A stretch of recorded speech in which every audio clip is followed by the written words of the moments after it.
Hi friends, आपल्या सर्वांचे पुन्हा एकदा आपल्या चॅनलवर स्वागत आहे. मित्रांनो, संयुक्त पूर्व परीक्षा गट ब जी की 8 ऑक्टोबरला होणार आहे त्याची तयारी आपण करत आहोत. आणि आजचा हा व्हिडिओ फार विशेष असणार आहे मित्रांनो, कारण आजच्या व्हिडिओमध्ये आपण संपूर्ण गेस पेपर कव्हर करणार आहोत. सर्व प्रश्न GS चे त्यांचं स्पष्टीकरणासहित प्रत्येक प्रश्न कव्हर करणार आहोत, जे की एक्झामच्या दृष्टिकोनातून काढलेला हा गेस पेपर आहे.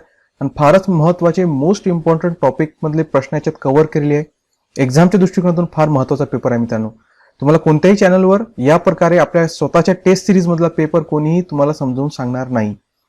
तुम्हाला याचा फायदा उचलायचा असेल मित्रांनो, या प्रकारची आपली सिरीज कंटिन्यू चालू आहे. तुम्ही अजूनही आपल्या चॅनलला सबस्क्राईब केलं नसेल तर लगेच सबस्क्राईब करून घ्या आणि व्हिडिओला लाईक करणे सुद्धा विसरत जाऊ नका. आणि कमेंट्स करून तुम्ही तुमच्या भावना सुद्धा व्यक्त करू शकता मित्रांनो, त्या आमच्यासाठी फार महत्त्वाच्या आहे.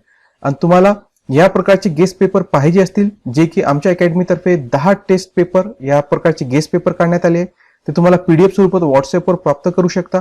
आणि त्यांची विशेषता अशी आहे मित्रांनो की 10 टेस्ट पेपर मधले जे GS चे प्रश्न आहेत सगळ्यांचं स्पष्टीकरणाची सुद्धा PDF तुम्हाला भेटणार आहे.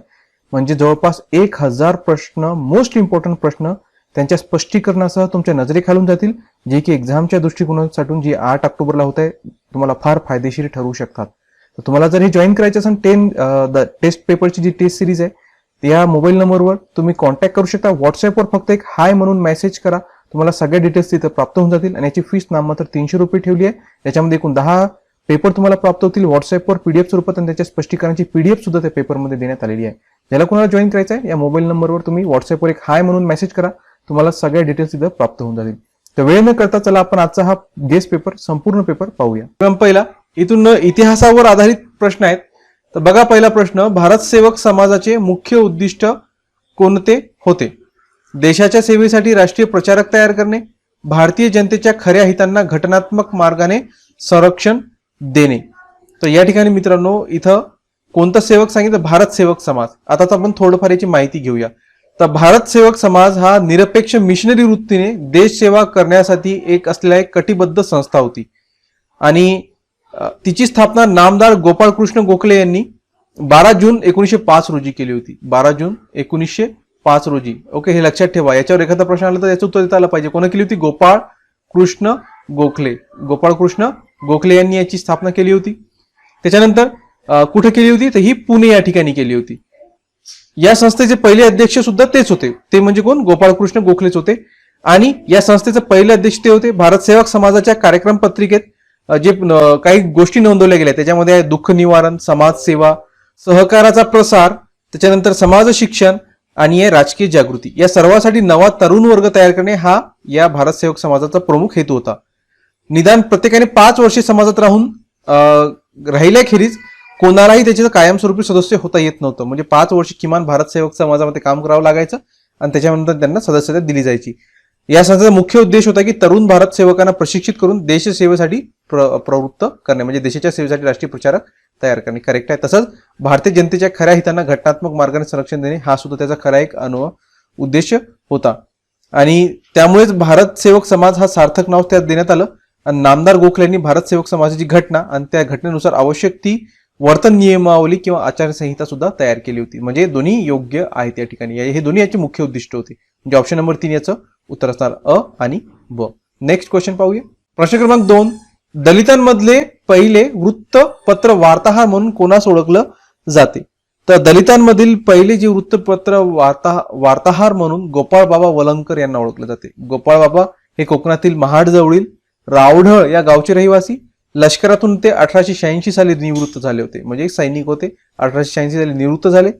धर्मग्रंथांचा त्यांना दांडका अभ्यास होता. त्यांच्या मनात सतत अस्पृश्यांच्या जागृतीचे विचार येत. 23 ऑक्टोबर 1988 साली त्यांनी विटाळ विध्वंसन नावाची एक पुस्तिकाही लिहून पूर्ण केली होती. हे पण लक्षात ठेवा. तर याचे लेखक विचारले जातात की विटाळ विध्वंसन हे पुस्तक कोणी लिहिलंय? तर हा लिहिलाय गोपाळबाबा वलंकर यांनी. विटाळ विध्वंसन कधी लिहिलाय? 1888 ला लिहिलं होतं त्यांनी हा पुस्तक. त्याच्यानंतर हे त्यांच्या सामाजिक आणि धार्मिक चिंतनाचा अक्षरूप आहे. गोपाळबाबा हे अस्पृश्यातील पहिले समाज सुधारक आणि पहिले पत्रकार होत. त्यांचे सर्व वृत्तपत्रीय लेखन म्हणजे त्यांच्या जीवन ध्येयाची साक्षच आहे असं जणू काही असं जाणवते. तर पहिले दलित वृत्तपत्र वार्ताहर म्हणून गोपाळबाबा वलंकर यांना ओळखलं जाते.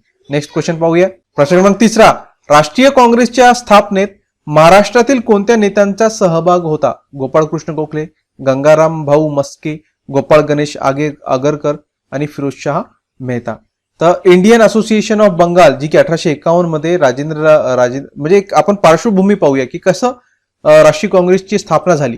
पहिले काय होतं त्याच्या आधी? तर 51 ला होती इंडियन असोसिएशन ऑफ बंगाल, जी कोण राजेंद्रलाल मित्र, रामगोपाल घोष इत्यादींनी स्थापली होती. तिचं कार्य काही काळ चालून ती बंद पडली. तिचं पुनरुज्जीवन म्हणजे Indian association of Bengal presidency या नावानं 1876 साली सुरेंद्रनाथ बॅनर्जी यांच्या नेतृत्वाखाली कलकत्ता येथे झालं आणि 81 साली मद्रासला महाजन सभा स्थापन झाली. त्याच्यानंतर 26 ऑगस्ट 1882 रोजी बॉम्बे असोसिएशनची 52 साली बॉम्बे असोसिएशनची जगन्नाथ शंकर शेठ, डॉक्टर भाऊ दाजी लाड इत्यादींनी स्थापना केली. तिचे कार्य काही वर्षांनी बंद पडले आणि तिचे पुनरुज्जीवन बॉम्बे प्रेसिडेन्सी असोसिएशन मध्ये 31 जून 1885 साली झाले. आणि या स्थानिक प्रयत्नांना अखिल भारतव्यापी रूप म्हणजे 1885 मध्ये आलं आणि तेच म्हणजे आपलं राष्ट्रीय काँग्रेसची स्थापना. याच्यामध्ये लॉर्ड डफरिन, एओ ह्यूम सारखे लोक यांनी भारतात सुराज्य निर्माण व्हावे आणि दडपलेल्या जनतेच्या असंतोषाचा भडका उडू नये, त्यांच्या अभिव्यक्तीला एक सनदशीर साधन मिळावं, हिंदी लोकांना स्वायत्तेचा हक्क प्राप्त व्हावं याकरिता पुढाकार घेऊन तत्कालीन अखिल भारतीय कीर्तीच्या विचारवंत हिंदी लोकांच्या साहाय्याने मुंबई येथे 28 डिसेंबर 1885 ला इंडियन नॅशनल काँग्रेसची स्थापना केली.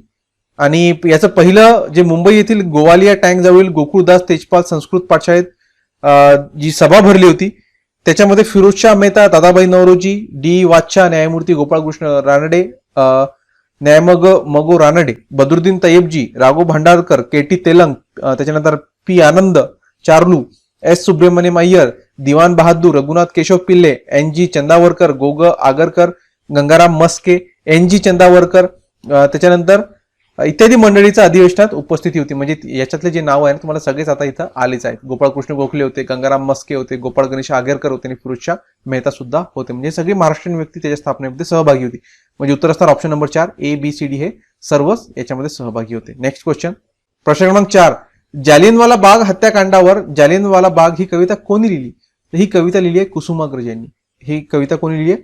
कुसुमाग्रज यांनी.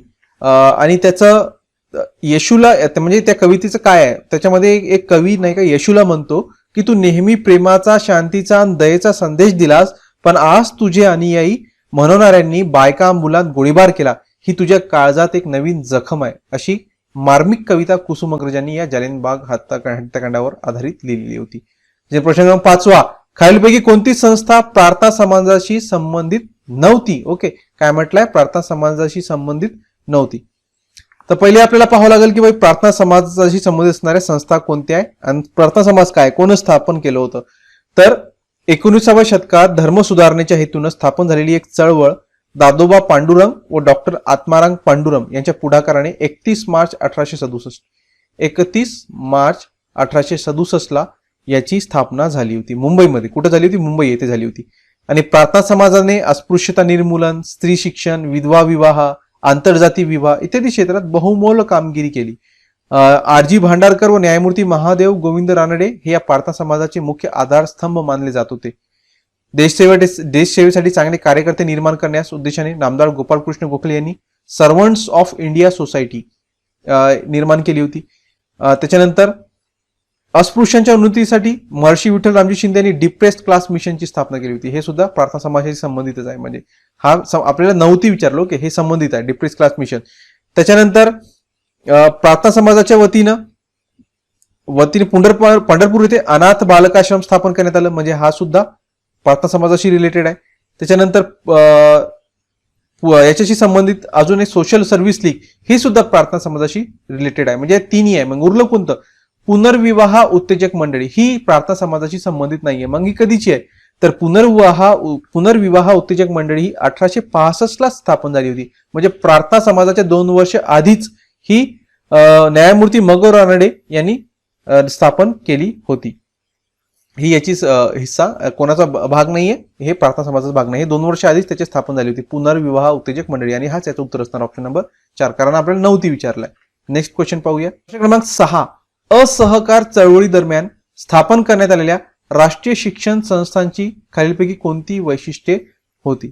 तर असहकार चळवळी नाही का या स्वदेशीचा पुरस्कार म्हणून आचार्य नरेंद्र देव, CR दास, लाला लजपत राय, जाकीर हुसेन, सुभाषचंद्र बोस इत्यादींच्या नेतृत्वाखाली राष्ट्रीय शिक्षण संस्था स्थापन करण्यात आल्या होत्या. आणि त्यांचं उद्दिष्ट हेच होतं की शिक्षणाचं माध्यम हिंदुस्थानातील कोणती एक भाषा असावी, हिंदू मुस्लिम ऐक्य, अस्पृश्यांचं शिक्षण आणि अस्पृश्यता निवारण आणि जुजबी तांत्रिक शिक्षण हे सर्व त्याचं उद्दिष्ट ठरवण्यात आलं होतं. म्हणजे ऑप्शन नंबर अ, ब, क, ड हे सर्व बरोबर आहे. म्हणजे ऑप्शन नंबर 4 याचं उत्तर असणार. आणि याच्यानंतर काही काशी विद्यापीठ, बिहार विद्यापीठ, गुजरात विद्यापीठ इत्यादी संस्था सुद्धा याच्यामध्ये सहभागी होत्या. CR Das, Motilal Nehru, barrister MR Jayakar, Saifuddin Kitchlew, Vithalbhai Patel, Rajagopalachari अशा नामवंत वकिलांनी त्यांच्या वकिलीचा त्याग सुद्धा या असहकार चळवळी दरम्यान केला होता. आणि महात्मा गांधीजींनी कैसर हिंद या पदवीचा त्याग केला होता. नेताजी सुभाषचंद्र बोस यांनी त्यांचे जे ICS ची जे परीक्षा पास झाले होते या पदाचा सुद्धा त्यांनी त्याग केलं होतं. क्रमांक 7, हिरडा विकण्याच्या मक्तेदारी विरुद्ध 1925 साली कोणत्या संस्थानातील शेतकऱ्यांनी सत्याग्रह केला होता? तर ते संस्थान होतं भोर संस्थान. तर भोर संस्थानामध्ये प्रजेत असंतोष नाहीसा करण्याकरिता व नोकरांना संतुष्ट करण्याकरिता भोर संस्थानाचे पंत सचिव श्रीमंत बाबासाहेबांनी घरपट्टी, म्हैसपट्टी, लग्नटक्का, पाटदाम हे कर व शेंदूर, तपकीर वगैरे किरकोळ जीवनसारी लायसन्स फी माफ केली आणि संस्थानातील सर्व प्राथमिक शाळांतून मराठी 4थ्या इयत्तेपर्यंत शिक्षण मोफत केलं होतं. आणि जमीन साऱ्यात सूट, सर्व नोकर लोकांना बोनस वगैरे देणग्या दिल्या होत्या. शिवाय सुधागड तालुक्यात पाली येथे दवाखाना आणि भोर येथे एक वैद्यशाळा सुद्धा सुरू केली होती. आणि हे युवराज असताना त्यांनी भोर येथे श्रीराम क्रीडा भुवन सुद्धा स्थापन केलं होतं. आणि यासोबतच अजून जे यांच्या कर्मचारी आहे किंवा तेथील लोक आहे त्यांचं असंतोष जास्त उफाळू नये म्हणून सातारा जिल्ह्यातील संस्थानिकांनी आपले प्रतिनिधी म्हणून नरेंद्र मंडळीकरिता निवडून दिलं होतं. आणि त्याप्रमाणे ते दिल्लीस 1924 साली गेले होते. आणि जंगल व हिरडा याबद्दल रयतेची फार वर्षाची तक्रार असल्यामुळे फॉरेस्ट चौकशी कमिटी व हिरडा चौकशी कमिटी अशा 2 कमिट्या त्यांनी नेमल्या होत्या. तर कोणतं संस्थान आहे ते? भोर संस्थान. नेक्स्ट क्वेश्चन, प्रश्न क्रमांक 8. केंद्रासाठी दुहेरी शासन आणि प्रांतासाठी जबाबदार शासन ही तरतूद खालीपैकी कोणत्या कायद्यात होती? तर ही तरतूद होती 1935च्या कायद्यामध्ये. तर 1935च्या कायदा म्हणजे ऑप्शन नंबर 4 भारत सरकारचा कायदा 1935. 1935च्या कायद्याने संघराज्याची निर्मिती केली. 1935च्या कायद्याने प्रांतात 1919च्या कायद्यात सुरू केलेली द्विदल राज्यपद्धती नष्ट केली व प्रांतातील सर्व खाती लोकप्रतिनिधींच्या हाती सोपवली. आणि 1935च्याच कायद्यानं केंद्रात द्विदल शासन पद्धत सुरू केली. म्हणजे द्विदल कुठं होतं? म्हणजे द्विदल म्हणजेच काय? दुहेरी शासन. हे कुठं केलं? केंद्रासाठी दुहेरी शासन हे 1935च्या कायद्याचं.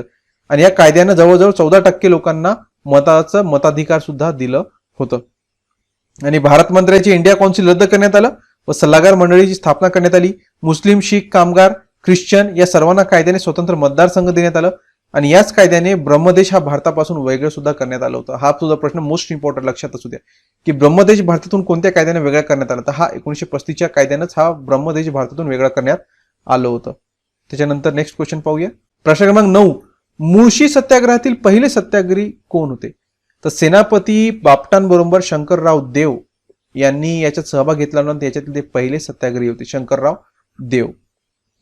कधी? 1923 साली, 1923ला. आणि त्याकरिता त्यांनी तुरुंगवास व फटक्यांची शिक्षा सुद्धा त्यांना भोगावी लागली होती. आणि त्यांनी आपल्या संघटन चातुर्याने व ओजस्वी वक्तृत्वाने सारा महाराष्ट्र जागृत केला. महाराष्ट्रात प्रांतिक काँग्रेस समिती सुरू केली. ब्रिटनच्या फोडा व झोडा या धोरणासंबंधी स्वराज्यमधील त्यांनी लिहिलेल्या लेखांबाबत त्यांनी पुन्हा 1.5 वर्षाची शिक्षा त्यांना झाली होती. त्याबद्दलही त्यांना 1.5 वर्षाची शिक्षा झाली. आणि 1941 सालातील वैयक्तिक सत्याग्रह त्यांनी 1.5 वर्षाची शिक्षा त्यांना झाली होती. नेक्स्ट क्वेश्चन, प्रश्न क्रमांक 10. 1857च्या बंडाला प्रचंड व्याप्तीचे राष्ट्रीय उत्थान असे कोण म्हटलं होतं? तर हे जे वाक्य होतं की 1857च्या बंडला प्रचंड व्याप्तीचे राष्ट्रीय उत्थापन हा होता लॉर्ड कॅनिंग याचा सेंटेन्स होता. Lord Canning. कोण होता लॉर्ड कॅनिंग? तर ब्रिटिशकालीन हिंदुस्थानातील 1856 ते 1862च्या दरम्यान तो होता भारताचा गव्हर्नर जनरल व व्हाईसराय. आता गव्हर्नर जनरल व्हाईसराय दोन कशाला म्हणतात तुम्हाला स्पष्टीकरण पुढे सांगतोच. आणि असं म्हटलं जाते की त्या काळात जर लॉर्ड कॅनिंग हा भारताचा व्हाईसराय आणि गव्हर्नर जनरल नसता तर कदाचित त्याच वेळेस 1857चा उठाव सक्सेस झाला असता आणि ब्रिटिशांना भारतातून हकलण्यात यशस्वीता प्राप्त झाली असती. परंतु जो लॉर्ड कॅनिंग होता याच्या चातुर्यामुळं त्यानं जो बंड होता 1857चा त्याला थंड केलं. तर का केलं बघा, तुम्हाला थोडं स्पष्टीकरणात सांगतो की भारताच्या गव्हर्नर जनरल पदावर येतात दुसऱ्या वर्षी म्हणजे 1857चा उठाव झाला. सर्व देशभर गोंधळ माजला. अशा परिस्थितीत अत्यंत संयमाने व निर्धाराने हा उठाव त्याने मोडून काढला. दिल्ली व लखनौ ही शहरे उठावावाल्याकडून जिंकली व चीनकडे आगुईकूच करणारी फौज परत बोलून त्याने ब्रिटिशांची कुमक वाढवली होती. म्हणजे त्यावेळेस त्यांची प्लॅनिंग होती ब्रिटिशांची की ते चीनवर हल्ला करण्यासाठी त्यांचं लष्कर पुढे निघालं होतं. परंतु कॅनिंग याने थोडं तिथं बुद्धिमत्ता वापरली आणि त्यानं काय केलं की हा बंड थोपवण्यासाठी किंवा कमी करण्यासाठी त्यानं ते चमू किंवा जो लष्कर चीनला चाललं होतं त्याला थांबवून टाकलं. त्यांनी परत भारतात बोलवलं आणि तो म्हणजे प्रचंड प्रमाणात मोठं लष्कर होतं, तो पुन्हा वापस आलं. त्याच्यामुळे 1857चा जो उठाव होता तो आपली यशस्वीता प्राप्त करू शकला नाही. त्याच्यानंतर त्यानं यानंतर 1857 नंतर हा बंड तर थंड केलं, परंतु लोकांचा जो मनाचा राग होता तो प्रचंड होता. मग त्याच्यासाठी त्याने बऱ्याचशा सुधारणा सुद्धा चालू केल्या की जेणेकरून लोकांच्या जो मनातला राग आहे तो शांत झाला पाहिजे. त्यानं काय केलं, प्रथम त्यानं ब्रिटिश लष्कराची पुनर्रचना केली. यापूर्वी हिंदुस्थानच्या लष्करात ब्रिटिशांचे प्रमाण कमी होते ते त्याने वाढवले. ब्रिटिशांचं प्रमाण कमी होतं त्याने आता ब्रिटिशांचं प्रमाण वाढवून टाकलं. 2 ऑगस्ट 1858 रोजी नवीन कायद्यानुसार कॅनिंगचा पहिला व्हाईसरॉय झाला आणि हिंदुस्थानची सत्ता ईस्ट इंडिया कंपनीकडून काढून घेण्यात आली आणि ब्रिटिश पार्लमेंटकडे देण्यात आली व हिंदुस्थानच्या राजकीय प्रशासनासाठी भारत मंत्री हे पद निर्माण करण्यात आलं. राणीचा जाहीरनामा भारतीयांपुढे प्रकट करण्यात आला आणि विधित केलेली आश्वासने कॅनिंगने अंमलात आणण्यासंबंधी अभिवचन दिले की जितक्या काही सुधारणा आम्ही इथं तुम्हाला वचन देत आहोत ते आम्ही पूर्ण करू. आणि 59 मध्ये बंगाल रेंट ऍक्ट संमत झाला आणि 57 साली लंडन विद्यापीठाच्या धर्तीवर भारतात मुंबई, कलकत्ता व मद्रास येथे विद्यापीठांची स्थापना करण्यात आली. आणि 1861 ला इंडियन पिनल कोडला ब्रिटिश सरकारची अनुमती मिळाली आणि इंडियन हायकोर्ट कायद्यानुसार मुंबई, मद्रास व कलकत्ता येथे उच्च न्यायालय स्थापन करण्यात आले होते. आणि व्हाईसरायच्या कौन्सिलमध्ये सभासदांची संख्या वाढवण्यात आली आणि त्यात 3 हिंदी सभासद समाविष्ट करण्यात आले होते. आता या 1857च्या उठावाला बऱ्याच लोकांनी वेगवेगळे वाक्य वापरले आहे. त्याच्यामध्ये बघा ब्रिटिश इतिहासकार जे आहे त्यांनी या उठावाला शिपायांचं बंड म्हटलं होतं.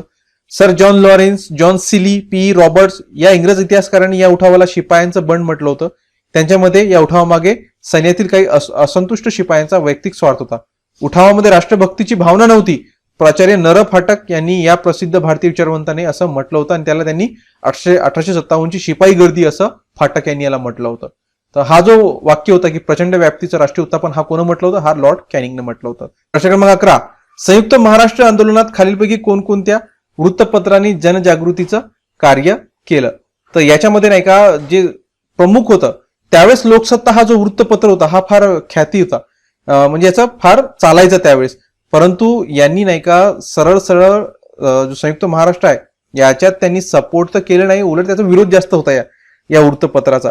याचं कारण होतं की याची जी मालकी होती ते दक्षिण भारताच्या लोकांकडे होती. त्यावेळेस 3 मुख्य वृत्तपत्र होते, लोकसत्ता, नवकाळ आणि नवशक्ती. त्या तिघांपैकी जे नवकाळ होतं त्याने उघडपणे बिलकुल सपोर्ट केलं होतं संयुक्त महाराष्ट्र चळवळीला. परंतु लोकसत्ता आणि सकाळ हा सुद्धा विरोधातच मानला जायचा, सकाळ आणि लोकसत्ता. परंतु त्यावेळेस मग जे सपोर्ट करणारे होते त्याच्यामध्ये नवकाळ होता, नवयुग होता, प्रबोधन होतं. हे संयुक्त महाराष्ट्राच्या सपोर्टिव्ह मानले जायचे. तर याचं उत्तर असताना ऑप्शन नंबर 1 अ, क आणि ई. अ, क, ई. नेक्स्ट क्वेश्चन पाहूया. प्रश्न क्रमांक 13, मी इंग्रजांची सत्ता मानित नाही त्यामुळे मानित नसल्यामुळे बंड केले असता असे म्हणताच येत नाही. हे उद्गार खालीपैकी कोणाचा आहे? तर हे उद्गार होते तात्या टोपे यांचे. कोणाचे उद्गार होते? Tatya Tope. Option number 3. Okay, next question पाहूया. प्रश्न क्रमांक 14, 1936 साली फैजपूर येथे झालेल्या काँग्रेस अधिवेशनासंदर्भात योग्य विधाने ओळखा. काँग्रेसचे 50वे अधिवेशन होते, करेक्ट आहे. अधिवेशनासाठी टिळक नगराची रचना करण्यात आली, हे सुद्धा करेक्ट आहे. टिळक नगराच्या मुख्य दरवाजाला नामदार गोखले यांचं नाव देण्यात आलं होतं, नाही. टिळक नगराच्या मुख्य दरवाजाला छत्रपती शिवाजी महाराजांचं नाव देण्यात आलं होतं. त्याचं नाव काय होतं? छत्रपती शिवाजी महाराज गेट असं मुख्य दरवाजा त्याला नाव देण्यात आलं होतं. म्हणजे हा सेंटेन्स चुकीचा आहे. म्हणजे योग्य कोणते आहे मग इथं? अ आणि ब. अ, ब. ऑप्शन नंबर 4 याचं उत्तर असणार. 14चं ऑप्शन नंबर 4 उत्तर आहे. तर इंग्रज अधिकारी सर ॲलन ह्यूम यांनी सन 1884 मध्ये इंडियन नॅशनल युनियनची स्थापना केली आणि या संघटनेची पहिली बैठक जी पडली होती ती डिसेंबर 1885 मध्ये मुंबई येथे पार पडली होती. पहिली अधिवेशन मुंबई येथे 28 डिसेंबर, पहिलं अधिवेशन राष्ट्रीय काँग्रेसचं 28 डिसेंबर 1885 ला मुंबई इथं पार पडलं होतं आणि त्याचे अध्यक्ष कोण होते? व्योमेशचंद्र बॅनर्जी. या अधिवेशनात देशाच्या कानाकोपऱ्यातून एकूण एक लोक हजर झाले होते आणि 1936चं जे अधिवेशन आहे ते पण फार महत्वाचं मानलं जाते, कारण हे काँग्रेसचं 50वं अधिवेशन होतं आणि पहिलं ग्रामीण अधिवेशन याला मानलं जाते. अध्यक्ष जवाहरलाल नेहरू होते आणि इथे या ठिकाणी शेतकरी व कामगारांच्या हिताचे बरेचसे ठराव पक्के करण्यात आले होते आणि यासाठी टिळकनगर मधील महाद्वाराला छत्रपती शिवाजी महाराजांचं नाव देण्यात आलं होतं. नेक्स्ट क्वेश्चन, महाराष्ट्रात स्थापन झालेली पहिली राजकीय संघटना कोणती आहे? तर महाराष्ट्रात स्थापन झालेली जी पहिली राजकीय संघटना आहे ती आहे बॉम्बे असोसिएशन. 26 ऑगस्ट 1852, हो करेक्ट आहे, 26 ऑगस्ट 1852 रोजी एल्फिन्स्टन इन्स्टिट्यूटमध्ये नाना शंकर शेठ यांच्या अध्यक्षतेखाली भरलेल्या सभेत बॉम्बे असोसिएशन ही राजकीय संघटना स्थापन करण्याचा निर्णय घेण्यात आला होता आणि 4 मार्च 1853 रोजी संघटनेच्या वतीने 3000 लोकांच्या सह्या असलेला एक मागणी अर्ज इंग्लंडच्या पार्लमेंटला सादर केला गेला होता आणि ब्रिटिश पार्लमेंटच्या दोन्ही सभागृहात असोसिएशनच्या मागण्याची अर्जाची दखल सुद्धा घेण्यात आली होती आणि त्यासाठी चौकशीची एक खास समिती सुद्धा नेमण्यात आली होती. नाना शंकर शेठ यांनी 1865 मध्ये यांचा मृत्यू झाला आणि त्यांच्या मृत्यूमुळे बॉम्बे असोसिएशनचं कामकाज थंडावलं आणि 1867 मध्ये नंतर संस्थेच्या कामाला पुन्हा चेतना देण्यासाठी प्रयत्न सुरू झाले आणि त्यात यश आले नाही आणि कालांतरानं विश्वनाथ नारायण मंडलिक, फिरोजशाह मेहता, काशीनाथ त्र्यंबक तेलंग, बदरुद्दीन तय्यबजी यांच्यासारख्या नेत्यांनी या संस्थेचं रूपांतर बॉम्बे प्रेसिडेन्सी असोसिएशन या संस्थेत त्यांनी केलं होतं. तर पहिली जर म्हणायचं गेलं राजकीय संघटना तर ती होती बॉम्बे असोसिएशन. क्रमांक 16, अयोग्य जोडी अथवा जोड्या ओळखा. अनुच्छेद 19 मधील स्वातंत्र्य आणि इकडे दिलाय घटनेत असलेले मर्यादा घालण्याकरिताचे तत्व. तर याच्यातली अयोग्य जोडी कोणती आहे ते आपल्याला शोधायचं आहे. भाषण आणि अभिव्यक्ती, न्यायालयाची अवमानना आणि त्याच्यासाठी भाषण आणि अभिव्यक्ती स्वातंत्र्य आहे, परंतु मर्यादा काय घालण्यात आलाय की त्याच्यावर न्यायालयाची अवमानना होऊ नये, सार्वजनिक कायदा आणि सुव्यवस्थाचा प्रश्न निर्माण होऊ नये. हो करेक्ट आहे, ही अयोग्य नाही, योग्य जोडी आहे. त्याच्यात सभा स्वातंत्र्य, सार्वजनिक कायदा आणि सुव्यवस्था त्याच्यातून बिघडू नये. जर सभा स्वातंत्र्य आहे परंतु अशा सभा ज्याच्याद्वारे सार्वजनिक कायदा आणि सुव्यवस्था बिघडू शकते अशाच परवानगी नसते, म्हणजे ते मर्यादा आहे, म्हणजे हा सुद्धा करेक्ट आहे. रहिवासी स्वातंत्र्य, अनुसूचित जमातींच्या हितसंबंधाचे रक्षण. बऱ्याच लोकांना वाटेल की हे अयोग्य आहे, नाही, ही सुद्धा योग्य आहे. ज्या नॉर्थ ईस्ट पॉलिसी आहे भारताची त्याच्यामध्ये काही कलम असे आहे जसं की काश्मीरमधलं 370 कलम हटवून टाकण्यात आलं. पहिले तिथं पण असं होतं की जम्मू काश्मीरच्या बाहेरचा जो नागरिक आहे तिथं आपल्या नावानं प्लॉट घेऊ शकत नव्हता, परंतु अजूनही हिमाचल प्रदेशचा काही एरिया आणि नॉर्थ ईस्टचे काही स्टेट असे आहेत की तिथलचा जर बाहेरचा रहिवासी असेल तो तिथं जमीन खरेदी करू शकत नाही. त्याच्यासाठी कारण काय की तिथं ज्या जमाती अनुसूचित जमातीचं वास्तव्य आहे त्यांच्या संख्येमध्ये घोळ होऊ नये किंवा ते अल्पसंख्याक बनू नये म्हणून या प्रकारचे नियम त्या ठिकाणी करण्यात आले आहे, म्हणजे तिथं सुद्धा ही मर्यादा आहे. तर या ठिकाणी या तिन्ही जोड्या योग्य आहे, म्हणजे अयोग्य एकही नाही. तर उत्तर असणार ऑप्शन नंबर 4 अयोग्य. बरं, या ठिकाणी हे जे स्वातंत्र्य आहे कुठे दिले आहे तर हे भारतीय संविधान कलम 19(1) मध्ये दिलेले आहे. त्यामध्ये वाणी, भाषण, अभिव्यक्ती स्वातंत्र्य, शांततेने व निशस्त्र एकत्रपणे जमण्याचं स्वातंत्र्य आहे, संघटना स्थापण्याचं स्वातंत्र्य आहे, देशातील कुठल्याही भागात मुक्त संचार करण्याचं स्वातंत्र्य आणि देशातील कुठल्याही भागात राहणे, स्थायिक होणे आणि व्यवसाय, धंदा, व्यापार, उद्योग करण्याचं स्वातंत्र्य आहे. अभिव्यक्ती स्वातंत्र्य भारतीय राज्यघटनेत दिलेल्या मूलभूत अधिकार असले तरी 19व्या कलमानुसार याच्यावर काही बंधने सुद्धा घालण्यात आलेली आहे. जसं की भाषण, माहिती व अभिव्यक्ती स्वातंत्र्य हे अनियंत्रित व निरंकुश नाहीये.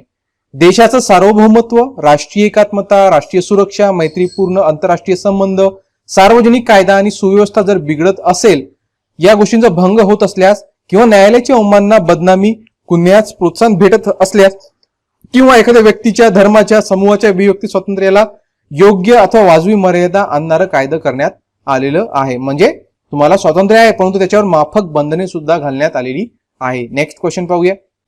प्रश्न क्रमांक 17, राष्ट्रीय आणीबाणी घोषित केल्यानंतर अनुच्छेद 359 अंतर्गत काही मूलभूत हक्कांच्या उल्लंघन विरोधी उपाय प्राप्त करण्याचा अधिकार स्थगित करण्याचा निर्णय राष्ट्रपती घेऊ शकतात. या निर्णयाला संसदेच्या मंजुरीची आवश्यकता नसते की असते की केवळ लोकसभेची की केवळ राज्यसभेची? याचं योग्य उत्तर मित्रांनो, याला संसदेच्या मंजुरीची आवश्यकता असते. याला संसदेच्या मंजुरीची आवश्यकता असते. राष्ट्रीय आणीबाणी दरम्यान कलम 19 अंतर्गत असणारे सर्व प्रकारचे स्वातंत्र्याचे अधिकार निलंबित होतात आणि आणीबाणीचा अंमल संपल्यानंतर कलम 19 मधील सर्व अधिकार आपोआप पूर्व होतात. म्हणजे जेव्हा जोपर्यंत आणीबाणी राहील तोपर्यंत कलम 19 अंतर्गत जितके आपण वरी अधिकार पडले ते सगळे निलंबित होतात. परंतु आणीबाणी दरम्यान कलम 20 व 21 मधील हक्क अबाधित राहतात. काय आहे असं या कलम 20 आणि 21 मध्ये की आणीबाणी असली तरी याच्यातले जे अधिकार आहेत ते निलंबित होत नाहीत. याच्यात दिलेलं आहे कलम 20 मध्ये अपराधाच्या दोष सिद्धीबाबत संरक्षणाचा अधिकार. कलम 20 काय सांगतो, जर एखादा अपराधी आहे तर त्याचा दोष सिद्ध करण्यासाठी त्याला न्यायालयात हजर करावंच लागेल, तो त्याचा अधिकार आहे. सोबतच कलम 21 काय म्हणतो, जीवित आणि व्यक्ती, कलम 21 कशाचा आहे तर जीवित आणि व्यक्तिगत स्वातंत्र्याचं याचं संरक्षण, जीविताचं आणि एखाद्या व्यक्तीच्या स्वातंत्र्याचं संरक्षण, जीवित आणि स्वातंत्र्याचे संरक्षण हे दोन आणीबाणी जरी असली ना तर हे काही रद्द करता येत नाही. आणि भारतीय संघराज्य राष्ट्रपती मार्फत राष्ट्रीय आणीबाणी आजपर्यंत 3 वेळा घालण्यात आली आहे. बहुतेक लोकांना याची माहिती असेलच. कधी कधी लावण्यात आली तर 1962 ला लावण्यात आली होती, 1971 ला लावण्यात आली होती व 1975 ला लावण्यात आली होती. 2 वेळा युद्धामुळे आणि 1975 ची जी आणीबाणी होती ती अंतर्गत अशांततेमुळे लावण्यात आली होती. बरं, माझा तुमच्यासाठी इथे प्रश्न आहे की जे 1975 ची आणीबाणी लावली जाहीर झाली होती तेव्हा राष्ट्रपती कोण होते? फार इंटरेस्टिंग क्वेश्चन आहे. पाहू किती लोक याचं उत्तर देऊ शकतात. उत्तर कमेंट करणं विसरू नका. आपण नेक्स्ट क्वेश्चन वर जाऊया. प्रश्न क्रमांक 18, पुढील पैकी कोणता एक व्यक्ती संसदेचा सभासद नसताना देखील दोन्ही सभागृहात उपस्थित राहू शकतो आणि विचारलेल्या प्रश्नांची सुद्धा उत्तर देऊ शकतो? ओके आहे ना, म्हणजे तो काय संसदेचा सभासद नसताना, बरं का, नाही तर तुम्ही खासदार, इथं काय म्हटलंय संसदेचा सभासद नसताना देखील. तर असं कोण आहे? त्याचं नाव आहे महान्यायवादी. कोण असतो तो? महान्यायवादी. महान्यायवादी भारतातील सर्व न्यायालयात युक्तिवाद करण्याचा त्याला अधिकार आहे. संसदेच्या दोन्ही सभागृहातील कामकाजात तसेच सभागृहांच्या संयुक्त बैठकीत मतदानाचा हक्क सोडून त्याला भाग घेण्याचा अधिकार आहे. म्हणजे जरी तो भाग घेऊ शकतो, प्रश्नाची उत्तरे देऊ शकतो, परंतु त्याला मतदानाचा हक्क तिथं नसतो. याशिवाय एखाद्या समितीत सदस्य असल्यास त्या समितीच्या बैठकीत भाषण करण्याचा व कामकाजात भाग घेण्याचा त्याला अधिकार आहे. भारत सरकारचा कायदेशीर सल्लागार व सर्वश्रेष्ठ सरकारी वकील म्हणून भारतीय संविधानात महान्यायवाद्याची तरतूद करण्यात आली आहे. आणि यासाठी संबंधित कलम कोणता आहे तर संविधानाच्या 76व्या अनुच्छेदानुसार राष्ट्रपती त्याची नेमणूक करतात आणि भारतीय नागरिक आणि सर्वोच्च न्यायालयात न्यायाधीश म्हणून नेमणूक होण्यास पात्र असलेली व्यक्ती या पदासाठी पात्र समजली जाते. कोणत्या पदासाठी? महान्यायवादी या पदासाठी. आणि राष्ट्रपतीची मर्जी असेपर्यंत अशा व्यक्तीस या अधिकार पदावर राहता येते. आणि राष्ट्रपतींनी विचारलेल्या कायदेविषयक बाबींवर भारत सरकारला सल्ला देणे, नेमून दिलेली इतर सर्व विविध विषयक कामे पार पाडणे, केंद्र सरकारतर्फे दिवाणी व फौजदारी दावे चालवणे इत्यादी कामं हा आपला महान्यायवादी करत असतो. नेक्स्ट क्वेश्चन पाहूया. प्रश्न क्रमांक 19, कोतवालाच्या बाबतीतील विसंगत पर्याय ओळखा. खालीलपैकी तर काय आहे बघा. पहिला पर्याय काय म्हणतो, कोतवाला महसूल खात्यातील सर्वात शेवटचा कर्मचारी आहे. हो, करेक्ट आहे. कोतवालाची नेमणूक जिल्हाधिकारी करतात. हा, इथं सापडला बघा अयोग्य पर्याय आपल्याला. हा योग्य नाही, हा विसंगत आहे, अयोग्य आहे. का बरं? मग कोण करते कोतवालाची नेमणूक? तर या ठिकाणी जर तुम्ही याचं उत्तर योग्य उत्तर पाहायला गेले ना, कोतवालाची नेमणूक जिल्हाधिकारी नाही, तहसीलदार करतो. कोण करतो? तहसीलदार. या प्रकारचा नाही का हा प्रश्न पहिल्यांदा भरपूर आलेला आहे एक्झाम मध्ये, रिपीट होत आलेला असणारा हा प्रश्न आहे. कोतवालाची नेमणूक कोण करतो? तहसीलदार करतो. त्याच्यावर जवळचं नियंत्रण तलाठ्याचं असते, करेक्ट आहे. आणि कोतवालाची अर्जित रजा तहसीलदार मंजूर करतो. ओके, इथं थोडंसं फरक लक्षात घ्या. इथं अर्जित रजा म्हटला, अर्जित रजा कोण मंजूर करतो? तहसीलदार मंजूर करतो. हे करेक्ट आहे. आणि हा जिल्हाधिकारी करत नाही, हा कोण करतो? तहसीलदार करतो.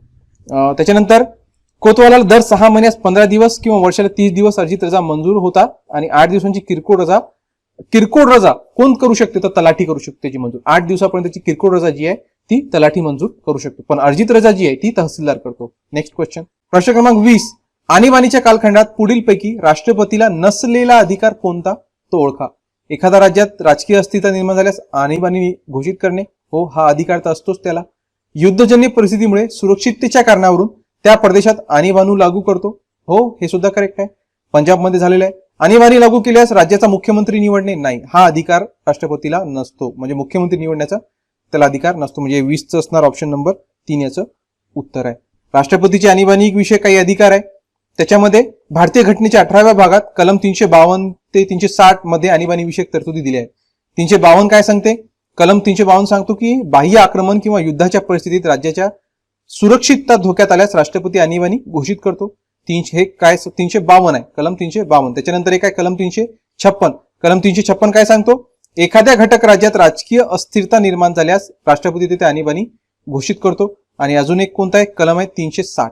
कलम 360 काय सांगतो? कलम 360, जर संपूर्ण देशात किंवा विशिष्ट घटक राज्यात आर्थिक अस्थिरता निर्माण झाल्यास राष्ट्रपती तिथे आणीबाणी घोषित करतो. आता तुमच्यासाठी इतर प्रश्न की कलम 360 अंतर्गत भारतात किती वेळा आणीबाणी आजपर्यंत लागू झाली आहे? लागू झाली आहे की नाही? ती झाली असेल तर किती वेळा झाली? याचा प्रश्न बरं तुम्ही कमेंट करा. पाहू किती लोक याचं उत्तर देऊ शकतात की 360 अंतर्गत आतापर्यंत भारतात आणीबाणी लागली आहे की नाही. आणि जर हो म्हणत असाल तर किती वेळा लागली याचं उत्तर कमेंट करा. आपण नेक्स्ट क्वेश्चन. प्रश्न क्रमांक 21, केंद्र व राज्ये यांच्यातील खालीलपैकी कोणत्या प्रकारच्या संबंधांना म्युनिसिपल रिलेशन्स असं संबोधलं जाते? ही फार प्रचलित व्याख्या आहे मित्रांनो. तर ही म्युनिसिपल जी रिलेशन्स म्हटलं जातात केंद्र आणि राज्यांदरम्यानचं, सध्या केंद्र आणि राज्यांचं फार मोठ्या प्रमाणात तुम्हाला भांडण होताना दिसत असेल, त्याच्यामुळे हा प्रश्न फार मोस्ट इम्पॉर्टंट आहे. तर जे प्रशासकीय एकमेकावरचे अधिकार असतात राज्याचे एकमेकांवर, त्यांना राज्याचे प्रशासकीय क्षेत्रावरील केंद्राचे नियंत्रण, याला म्युनिसिपल कॉर्पोरेशन असं म्हटलं जाते. म्हणजे ऑप्शन नंबर याचं फक्त क, ऑप्शन नंबर 3 याचं उत्तर असणार. आपण थोडं याला माहिती घेऊया याच्याबद्दल, जेणेकरून एक्झाम मध्ये हा प्रश्न आला ना तर येण्याची शक्यता पण फार जास्त आहे याची. तर कलम 256 ते कलम 263, कलम 256 ते कलम 263 दरम्यान केंद्र व राज्यामधील प्रशासकीय संबंधीच्या तरतुदी देण्यात आल्या. राज्याने आपल्या कार्यकारी अधिकाराचा वापर संसदीय कायद्यात सुसंगत ठरेल अशा रीतीनेच करावा असं स्पष्टपणे त्याच्यात नमूद आहे. तसंच केंद्र आपल्या कार्यकारी अधिकारात राज्याला आवश्यक ते निर्देश देऊ शकते. ते निर्देश राज्याला बंधनकारक असतात. ओके, निर्देश ते बंधनकारक असतात.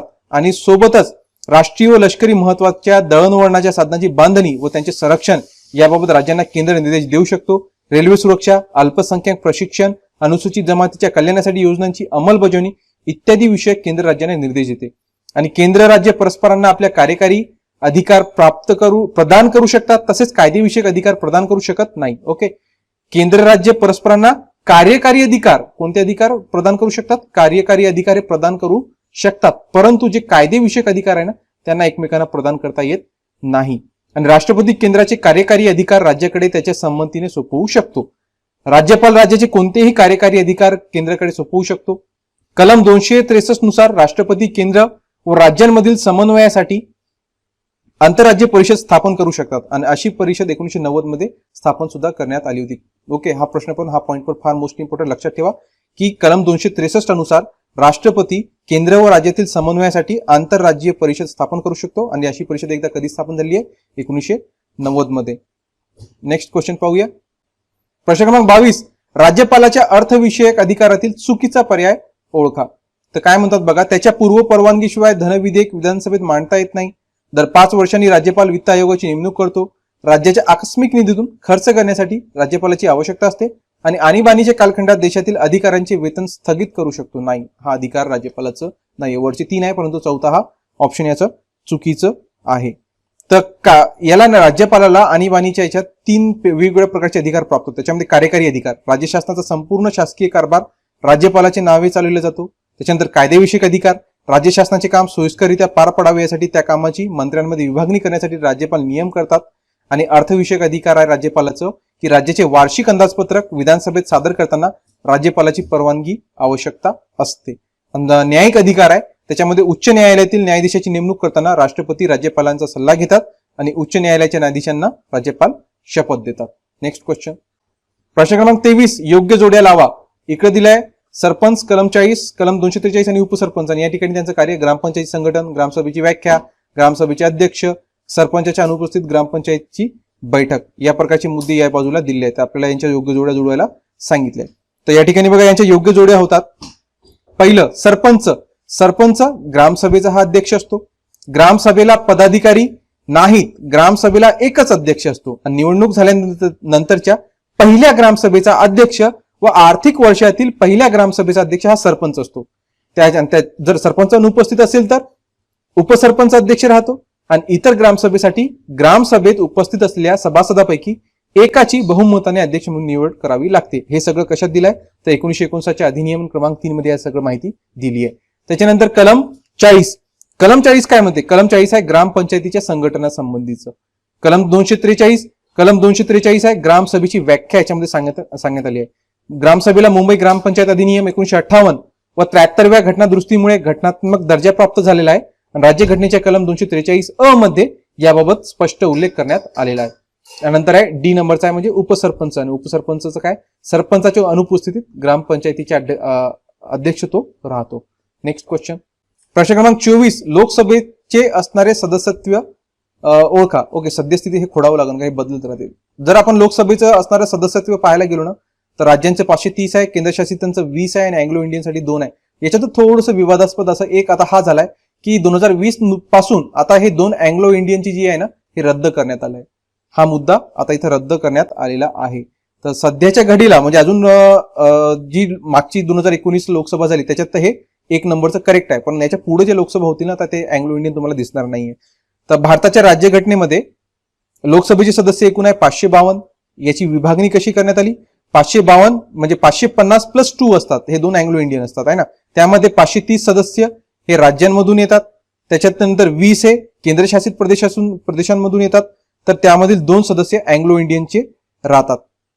त्यामधील त्याच्यानंतर पण लोकसभेच्या निवडणुकीमध्ये 134 म्हणजे 104वी घटना दुरुस्ती करण्यात आली आणि या 104व्या घटना दुरुस्तीनुसार हे 2 जे पद आहे ना अँग्लो इंडियनची आता ही रद्द करण्यात आली आहे.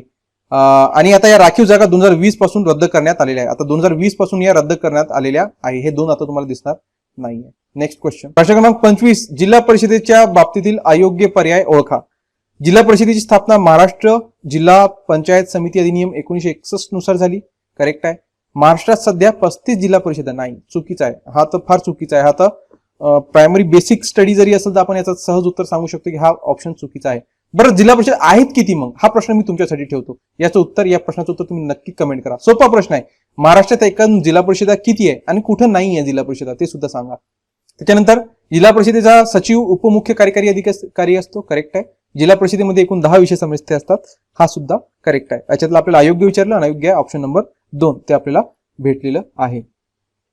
तर हे जो अधिनियम होता 1961 चा वसंतराव नाईक समितीच्या शिफारशीपासून 1 मे 1962 ला जिल्हा परिषद अस्तित्वात आल्या आणि तिच्या पंचायत राज त्रिस्तरीय रचनेत शिखर संस्था असं म्हटलं जाते आणि महाराष्ट्रात तिला कार्यकारी संस्थेचं स्थान देण्यात आलं आहे. आपण नेक्स्ट क्वेश्चनवर जाऊया. प्रश्न क्रमांक 26, महिला व बाल कल्याण समितीच्या कार्याबाबत असत्य विधान ओळखा. महिला व बालकांच्या आरोग्याची काळजी घेणे, हो करेक्ट आहे. स्वावलंबी बनवण्याच्या योजना राबविणे, हो करेक्ट आहे. कुपोषित बालकांची काळजी घेणे, हे सुद्धा करेक्ट आहे. महिलांना संरक्षण देणे, नाही, हा चुकीचा आहे. ड हा चुकीचा आहे. अ ब क योग्य वाटत, म्हणजे ऑप्शन नंबर 3 हा योग्य राहायचं उत्तर राहणार की हा चुकीचा आहे. तर महिला व बाल कल्याण समितीची स्थापना जून 1993 मध्ये झाली होती महाराष्ट्र सरकारतर्फे आणि महिला व बाल विकास विभागाचे स्वतंत्र प्रशासकीय विभाग म्हणून नेमण्यात आलं होतं. महिला आणि बालक यांचे जगणे, सुरक्षा, विकास आणि समाजात सहभाग या बाबी समग्रपणे झाल्या पाहिजेत यावर लक्ष केंद्रित करणे हे या विभागाचं प्रमुख उद्दिष्ट आहे. धोरण तयार करणे, योजना तयार करणे, योजनांची अंमलबजावणी करणे या विभागाची दायित्व आहे. महाराष्ट्रात जे स्त्रियांचं प्रमाण आहे ना एकूण लोकसंख्येच्या, महाराष्ट्राची लोकसंख्या जवळपास 2011च्या जनगणनेनुसार 11.2 कोटी आहे. त्याच्यापैकी 5.41 कोटी या स्त्री आहेत. म्हणजे टक्केवारीनुसार जर पाहायला तुम्ही गेले तर जवळजवळ येतात 48% या एकूण लोकसंख्येच्या 48% या स्त्री आहेत. आणि जर बालकांचं जर तुम्ही पाहायला गेले तर बालकं 0 ते 6 वयोगटातील बालके, तर 0 ते 6 वयोगटात 1.33 कोटी बालके, 33 कोटी बालके आहेत, जे की एकूण लोकसंख्येच्या 12% आहे. म्हणजे महाराष्ट्राच्या एकूण लोकसंख्येच्या 60% लोकांचं काम करण्याची जबाबदारी या विभागाची आहे. नेक्स्ट क्वेश्चन, प्रश्न क्रमांक 28, संघ राज्य शासन पद्धतीमध्ये असते, काय असते? केंद्र व राज्य यामध्ये अधिकारांची विभागणी केलेली, केंद्र शासनाकडून राज्य शासनास अधिकार प्रदान केलेले असतात, केंद्राकडे अधिकार एकवटलेले असतात की केंद्र व राज्य यांना समान अधिकार असतात. याच्यातलं काय योग्य आहे, आपल्याला योग्य काय वाटत आहे ते आपल्याला इथं सांगायचं. तर याच्यामध्ये नाही का ऑप्शन नंबर, केंद्र व राज्य यामध्ये अधिकारांची समान विभागणी केलेली असते, हा ऑप्शन नंबर म्हणजे ऑप्शन नंबर 2 याचा. तर संघ राज्य पद्धतीत सत्तेचं विभाजन भौगोलिक तत्वावर केंद्र शासन व घटक राज्य त्यांच्यामध्ये केलेलं असते. भौगोलिक असो, भाषिक असो, आपल्या भारतामध्ये भाषिक प्रांतरचना केलेली आहे. या दोन्ही स्तरावर कार्य करणाऱ्या शासनांचा अधिकार व सत्ता लिखित व परिदृढ संविधानाच्या आधारे स्पष्ट केले असतात. केंद्र शासनाला अमेरिकेच्या संयुक्त संस्थानात संघीय फेडरल शासन म्हणतात, तर भारतात याला केंद्र सरकार म्हणजे सेंट्रल गव्हर्नमेंट म्हणून उल्लेखलं जाते. आणि कनिष्ठ स्तरावरील शासन व्यवस्था अमेरिकेची संयुक्त संस्थाने आणि भारत इत्यादी देशांमध्ये राज्य यांना राज्य म्हणतात. तर स्वित्झर्लंडमध्ये कॅन्टॉन्स म्हणतात, कॅनडामध्ये यांना प्रांत आणि पूर्वीच्या सोव्हिएत जो युनियन होतं ना संघ राज्यात गणराज्य तसंच स्वायत्त प्रांत किंवा स्वायत्त क्षेत्र अशी विविध नावे होती. दुहेरी शासन व्यवस्था ही संघ राज्य पद्धतीचं व्यवच्छेदक लक्षण असते आणि आज भौगोलिक दृष्ट्या सामान्यतः विस्तृत प्रदेश असणाऱ्या देशांनी संघ राज्य पद्धतीचा मोठ्या प्रमाणात स्वीकार केलेला आहे. नेक्स्ट क्वेश्चन पाहूया. प्रश्न क्रमांक 29, भारतीय न्यायव्यवस्थेच्या बाबतीतील गैरलागू विधान कोणतं ते ओळखा. भारतीय न्यायव्यवस्था ही एकेरी आहे, करेक्ट आहे. एकात्मिक न्यायव्यवस्था म्हटलं जाते किंवा एकेरी न्यायव्यवस्था भारताच्या न्यायव्यवस्थेला म्हटलं जाते. गोवा राज्यासाठी उच्च न्यायालय खंडपीठ स्थापन करण्यात आलंय, करेक्ट आहे. मुंबई खंडपीठाचं तिथं निर्माण आहे. 26 जानेवारी 1950 रोजी सर्वोच्च न्यायालयाची स्थापना केली, हे सुद्धा करेक्ट आहे. आणि सध्या भारतात 24 उच्च न्यायालय, इथं थोडंसं बघा गिम्बलिंग आहे. काय आहे, तुम्ही जर 1-2 वर्षापूर्वीचं पुस्तक वाचलं असेल ना, तुम्हाला हा योग्य वाटत असेल. परंतु 2019 मध्ये ही रचना बदलली आहे. तेलंगणामध्ये आता स्वतंत्र जे उच्च न्यायालयाची निर्मिती झाली. आता आंध्र प्रदेशापासून तेलंगणा वेगळा झाला, तर आंध्र प्रदेशचं उच्च न्यायालय वेगळं आहे आणि तेलंगणाचं उच्च न्यायालय वेगळं आहे. म्हणून आता उच्च न्यायालयाची संख्या झाली आहे 25. जर तुम्ही 2 वर्ष आधीचे पुस्तक वाचत असाल तर आताच ते करेक्शन करून घ्या. आता उच्च न्यायालयाची संख्या झालेली आहे 25, म्हणजे हा गैर लागू होतो. म्हणजे ऑप्शन नंबर 4 याचं उत्तर राहणार आहे. ओके. प्रश्न क्रमांक 30, खालीलपैकी कोणते विधान योग्य आहे ते ओळखा. ग्रामपंचायत सदस्यांचा कालावधी ग्रामपंचायतीच्या पहिल्या बैठकीपासून सुरू होतो. करेक्ट आहे. ग्रामपंचायत सदस्याचा कार्यकाल 5 वर्षाचा असतो. करेक्ट आहे. सरपंचाचा कार्यकाल 2.5 वर्षाचा असतो. नाही, असं नाहीये, चुकीचं आहे. आणि उपसरपंच कार्यकाल 5 वर्षाचा होतो. करेक्ट आहे. म्हणजे फक्त क चुकीचं आहे याच्यातलं. आणि अ ब ड योग्य आहे. म्हणजे अ ब ड ऑप्शन नंबर 1 याचं उत्तर राहणार. अ ब ड योग्य आहेत. तर मुंबई ग्रामपंचायत अधिनियम 1958 कायदा, त्याच्या अंतर्गत कलम 5 मध्ये प्रत्येक गावासाठी एक ग्रामपंचायत स्थापन करण्याची तरतूद करण्यात आली आहे ना, 1958 या अधिनियमानुसार कायदा. आणि परंतु एखाद्या गावामध्ये 600 लोकसंख्या असेल त्या ठिकाणी गट ग्रामपंचायतीची तरतूद आहे. आणि यांची जी सभासद संख्या असते ती कमीत कमी असते 7 ते आणि जास्तीत जास्त 17. 7 ते 17 ग्रामपंचायत सदस्य असतात. लोकसंख्येनुसार यांची सभासद संख्या ठरवली जाते. त्याच्यामध्ये कसं आहे की 600 ते 1500 सभासद संख्या असते 7. त्याच्यानंतर 1501 ते 3000 पर्यंत असते 9 सभासद संख्या. त्याच्यानंतर 3001 ते 4500 यांना सभासद संख्या असणार 11. 4501 ते 6000 यांना असते 13 सभासद संख्या. तसंच 6001 ते पुढे 7500 ती असते 15. आणि 7500 म्हणजे 7501 च्या पुढं ही जी सभासद संख्या आहे ती 17 असते. या प्रकारे यांच्या सभासदांची विभागणी असते. सरपंच व उपसरपंच यांची निवड निवडून आलेल्या सदस्यांमधून ग्रामपंचायतीच्या पहिल्या सभेच्या वेळी केली जाते. आणि सरपंच यांचा कार्यकाल हा 5 वर्षाचा असतो. ओके. तर इथं प्रश्न क्रमांक 31, हबल टेलिस्कोपची जागा घेणाऱ्या जगातील सगळ्यात मोठ्या टेलिस्कोपचं नाव काय? तर आता हबल टेलिस्कोपची जागा घेणारा जगातील सगळ्यात मोठं टेलिस्कोप हा मोस्ट इम्पॉर्टंट आंतरराष्ट्रीय चालू घडामोडीवर आधारित प्रश्न आहे. आणि त्याचं उत्तर आहे मित्रांनो जेम्स वेब. बरीच मोठी न्यूज बनली होती, आंतरराष्ट्रीय मीडियामध्ये खळबळ सुद्धा माजली होती, कारण फार महत्वाचा असा हा टेलिस्कोप ठरणार आहे, ज्याचं नाव आहे जेम्स वेब. याच्याबद्दल डिटेल तुम्हाला माहिती सांगतो. तर ही आतापर्यंतची सगळ्यात महाकाय दुर्बीण दक्षिण अमेरिकेच्या फ्रेंच गयाना कौरू येथून आकाशात प्रक्षेपित करण्यात आली होती. दक्षिण गयानातील कौरू या प्रक्षेपण स्थळावरून तिला सोडण्यात आलं होतं. आणि $10 अब्ज प्रचंड रक्कम खर्च करून ही दुर्बीण अवकाशात पाठवण्यात आली आहे.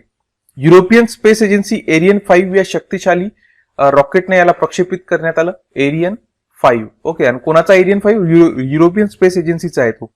आणि विश्वातील पहिल्या दीर्घिकेच्या निर्मितीचे गुड उलगडून दाखवण्याची क्षमता या दुर्बिणीत आहे. NASA, European space agency, Canada यांच्या संयुक्त सहकार्यातून ही महाकाय दुर्बीण तयार करण्यात आली आहे. हा सुद्धा प्रश्न येऊ शकतो, तयार कोण केलं? तर नासा, युरोपियन स्पेस एजन्सी आणि कॅनडा यांच्या संयुक्त स्वरूपात ही तयार करण्यात आली आहे. या दुर्बिणीसाठी जवळपास 30 वर्ष लागली तयार करण्यासाठी. आणि $10 अब्ज म्हणजे 75,000 कोटी रुपयांची गुंतवणूक या दुर्बिणीसाठी करण्यात आली आहे. काम काय करणार? तर अंतराळातील चमकणारे तारे, आकाशगंगेचे दर्जेदार फोटो टिपणे या दुर्बिणीचं प्रमुख काम असणार आहे. सोन्याचा मुलामा असलेली बेरिलियम धातूने तयार केलेली भव्य लेन्स या दुर्बिणीत असणार आहे. जेम्स वेब 10 वर्ष कार्यरत राहील असा अंदाज नासाने व्यक्त केला आहे, परंतु प्रत्यक्षात 10 वर्षापेक्षा जास्त काम करू शकतो. आणि दुर्बिणीच्या कॅमेऱ्याचा आकार किती आहे? तर जवळपास 21 फूट म्हणजे जवळपास 6.5 मीटर. 6.5 मीटर या कॅमेऱ्याचा आकार असणार आहे. आणि त्याचं वजन आहे 62 क्विंटल्स, 62 किलो. आणि हा कॅमेरे -230°C मध्ये सुद्धा काम करू शकतो. आणि अवकाशात जाऊन दमदार प्रदर्शन करणाऱ्या हबल दुर्बिणीची जागा घेण्यासाठी जेम्स वेब तयार आहे. म्हणजे जागा कोणाची घेणार आहे? तो हबल टेलिस्कोपची, जो आतापर्यंत सगळ्यात प्रभावशाली टेलिस्कोप मानलं जायचं, त्याची जागा आता हबल घेणार आहे. मग आपल्याला हबलवर सुद्धा प्रश्न येऊ शकतो की हबल कधी सोडण्यात आलं? तर 1990 मध्ये हबल दुर्बीण हे अवकाशात पाठवण्यात आलं होतं. हबल कधी पाठवण्यात आलं? 1990 ला. हे सुद्धा लक्षात असू द्या. आणि त्याची जागा आता हा जेम्स वेब घेणार आहे. 31 वर्षांनंतरही हबल टेलिस्कोप अजूनही कार्यरत आहे. आणि जो हबल आहे याचा जो कॅमेरा होता तो किती होता? 8 फुटाचा होता, 8 फीट. आणि हा जो आहे आता जेम्स वेब याचा 21 फुटाचा आहे. आणि म्हणजे त्याचं वजन हबलचं होतं जवळपास 122 क्विंटल. 122 क्विंटल. ओके, तर ही होती याच्याशी संबंधित अतिशय महत्वाची माहिती. आपण नेक्स्ट क्वेश्चनवर जाऊया. प्रश्न क्रमांक 32. ब्रह्मोस एरोस्पेसच्या प्रमुखपदी कोणत्या महाराष्ट्रीयन व्यक्तीची निवड करण्यात आली आहे? त्या महाराष्ट्रीयन व्यक्तीचं नाव आहे अतुल राणे. यावर्षी मित्रांनो बघा, थोडं ब्रह्मोस मिसाईल नाही का, हा फारच चर्चेचा विषय ठरलाय. सुपरसॉनिक क्रूज मिसाईल सोबतच काल परवा जी घटना घडली, चुकून पाकिस्तानवर एक क्षेपणास्त्र दागण्यात आलं, नंतर चूक एक्सेप्ट करण्यात आली की एका टेक्निकल मिस्टेकमुळे ते पाकिस्तानमध्ये सोडण्यात आलं आणि तो ब्रह्मोसच होतं. त्याच्यामुळे थोडं चर्चेत राहणारा हा मिसाईल आहे. त्याच्यामुळे याच्यावर थोडं एक तरी प्रश्न एक्झाम मध्ये येण्याची दाट शक्यता आहे. तर ब्रह्मोस सुपरसॉनिक क्रूज क्षेपणास्त्र बनवणाऱ्या ब्रह्मोस एरोस्पेस लिमिटेडचे मुख्य कार्यकारी अधिकारी आणि व्यवस्थापकीय संचालकपदी मराठमोळ्या व्यक्तीची निवड झाली आहे आणि अतुल दिनकर राणे आता या पदाचा कार्यभार सांभाळणार आहेत. काही वर्षांपासून ते ब्रह्मोस एरोस्पेसचे संचालक म्हणून सुद्धा कार्यरत होते. आता त्यांनी या संस्थेची सर्वोच्च जबाबदारी त्यांना सोपवण्यात आली आहे. ब्रह्मोस एरोस्पेस लिमिटेड ही कंपनी DRDOच्या अंतर्गत येते. आता ब्रह्मोस एरोस्पेस म्हणजे कोण तयार करते याला? DRDO. ब्रह्मोस हा भारत आणि रशिया यांचा संयुक्त उपक्रम असून या संस्थेने ब्रह्मोस हे क्षेपणास्त्र विकसित केले आहे. DRDOच्या क्षेपणास्त्र विकासामध्ये राणे यांचं अतिशय महत्वाचं योगदान राहिलेलं आहे. क्षेपणास्त्र ऑनबोर्ड कॉम्प्युटरचा विकास, मिशन सॉफ्टवेअर तसेच संरक्षण यंत्रणेसाठी आवश्यक असलेले महत्वपूर्ण एव्हियन तंत्रज्ञानाच्या विकासात त्यांची अतिशय मोलाची कामगिरी आहे. राणे हे मूळचे जळगाव जिल्ह्याचे रावेर तालुक्यातील रहिवासी आहेत. त्यांनी चेन्नईमधून इलेक्ट्रॉनिक्स अँड कम्युनिकेशन अभियांत्रिकीची पदवी घेतली. त्यानंतर पुणे विद्यापीठातून त्यांनी गायडेड मिसाइल्स या विषयामध्ये पदव्युत्तर अभियांत्रिकीचं शिक्षण पूर्ण केलं आणि 1987 पासून ते DRDO मध्ये काम करत आहेत. Next question. प्रश्न क्रमांक 33. भारतामध्ये सुशासन दिन म्हणजे गुड गव्हर्नन्स डे केव्हा साजरा केला जातो आणि त्याच दिवशी का साजरा केला जातो? तर भारतामध्ये गुड गव्हर्नन्स डे हा 25 डिसेंबरला साजरा केला जातो. का बरं? कारण की या दिवशी काय असते, अटल बिहारी वाजपेयी यांच्या सन्मानार्थ त्यांच्या जयंतीला हा साजरा केला जातो. भारताचे माजी पंतप्रधान अटल बिहारी वाजपेयी यांच्या जयंतीनिमित्त प्रत्येक वर्षी गुड गव्हर्नन्स डे साजरा केला जातो. यालाच मराठीमध्ये सुशासन दिन म्हटलं जाते. हा दिवस पूर्णपणे अटल बिहारी वाजपेयी यांना समर्पित असतो. अटल बिहारी वाजपेयी एक प्रतिभा संपन्न असं व्यक्तिमत्व होतं. त्यांनी भारताचं नाव अनेक क्षेत्रात मोठं केलं आणि 2014 सालीच पंतप्रधान नरेंद्र मोदी यांना अटल बिहारी वाजपेयी यांच्या सन्मानार्थ प्रत्येक वर्षी 25 डिसेंबर गुड गव्हर्नन्स डे साजरा करण्याची घोषणा केली होती. म्हणजे हा साजरा कोणत्या वर्षापासून केला जात आहे? 2014 पासून हे साजरा करणं सुरुवात झालं होतं. त्याच्यानंतर प्रश्न क्रमांक 34. विद्यापीठ कायद्यात सुधारणा करून कोणत्या नवीन मंडळाची स्थापना करण्यात आली आहे? ओके, करण्यात आली आहे. तर 4 वर्षापूर्वी तयार करण्यात आलेल्या महाराष्ट्र राज्य विद्यापीठ कायद्यात सुधारणा करण्यात येत आहे आणि त्याबाबतचा मसुदा नुकताच विधानसभेत मांडण्यात आला आणि पास सुद्धा झाला. सध्या विद्यापीठात कार्यरत असलेल्या मंडळामध्ये आणखी 2 मंडळाची भर पडणार आहे. तर कोणकोणते? तर मराठी भाषेचे जतन आणि प्रसारासाठी मराठी भाषा जतन आणि प्रचलन मंडळ, मराठी भाषा जतन आणि प्रचलन मंडळ आणि हे याच्यामध्ये याची भर पडणार आहे. मराठी भाषा जतन आणि प्रचलन मंडळ. मराठीचा प्रसार इतका साहित्यातील इतर भाषेतील साहित्य अभ्यासक्रम यांचा मराठीत अनुवाद करणे अशा जबाबदाऱ्या या मंडळाकडे असतील आणि मंडळाची कार्यकक्षा मराठी हे अध्यापनाचे माध्यम म्हणून प्रोत्साहन मिळावे यासाठी उपाययोजना करणे असणार आहे. तर याचं उत्तर काय? ऑप्शन नंबर 1 मराठी भाषा जतन आणि प्रचलन मंडळ. प्रश्न क्रमांक 35. ईशान्येकडील राज्यांव्यतिरिक्त अफस्पा ज्याला AFSPA हा कायदा कोणत्या राज्यात लावण्यात आला आहे? यावर्षी थोडा हा सुद्धा चर्चेत होता, कारण नागालँडमध्ये एक घटना घडली होती.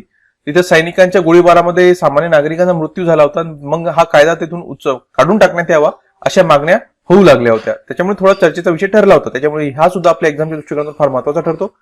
तर ईशान्येकडील राज्यांव्यतिरिक्त हा कायदा कुठं लावण्यात आलाय म्हणजे अजूनही तो कार्यरत आहे.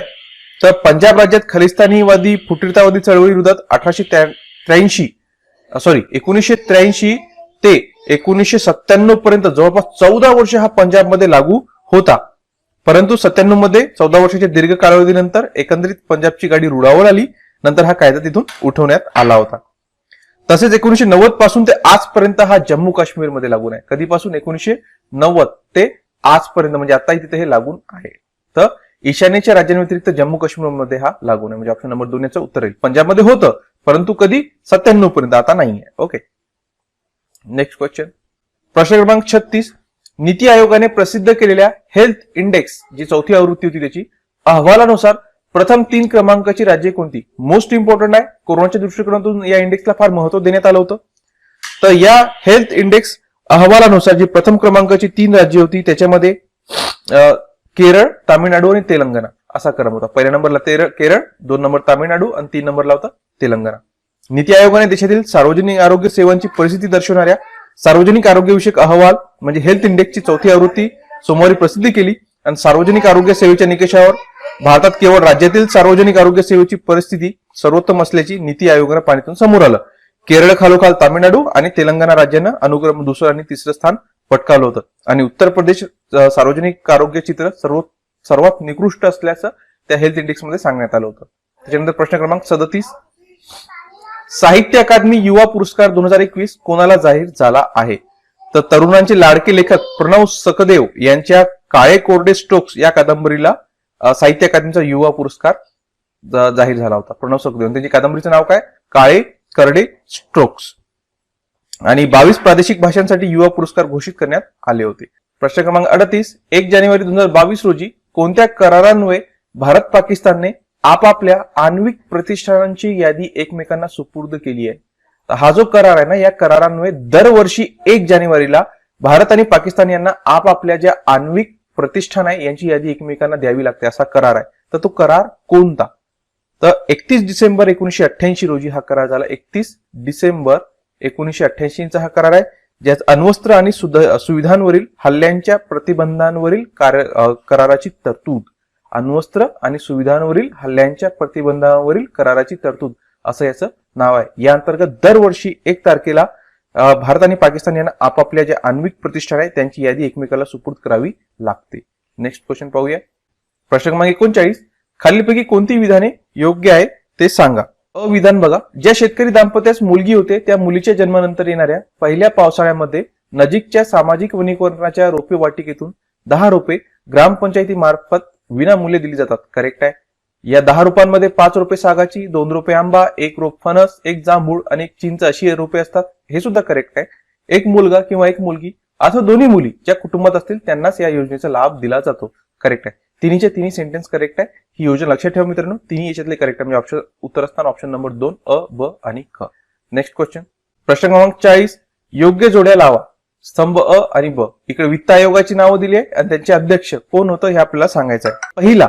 पहिला वित्त आयोग जो होता हे पहिला वित्त आयोग कधीपासून कधीपर्यंत? 1952 ते 57 होता. 1952 ते 57. आणि पहिल्या वित्त आयोगाचे अध्यक्ष होते के.सी. नियोगी. हे म्हणजे क च असणार ऑप्शन नंबर 4. त्याच्यानंतर पहिल्यानंतर इथे डायरेक्ट 8वा दिलाय. 8वा वित्त आयोग कार्यकाळ काय होता याचा होता 1984 ते 89 आणि याचे अध्यक्ष होते यशवंतराव चव्हाण. त्याच्यानंतर 13वा वित्त आयोग कुठे आहे? 13वा वित्त आयोग याचा कार्यकाळ होता 2010 ते 15 आणि याचे अध्यक्ष होते विजय केळकर. आणि राहिला सगळ्यात शेवट 14वा वित्त वाय व्ही रेड्डी.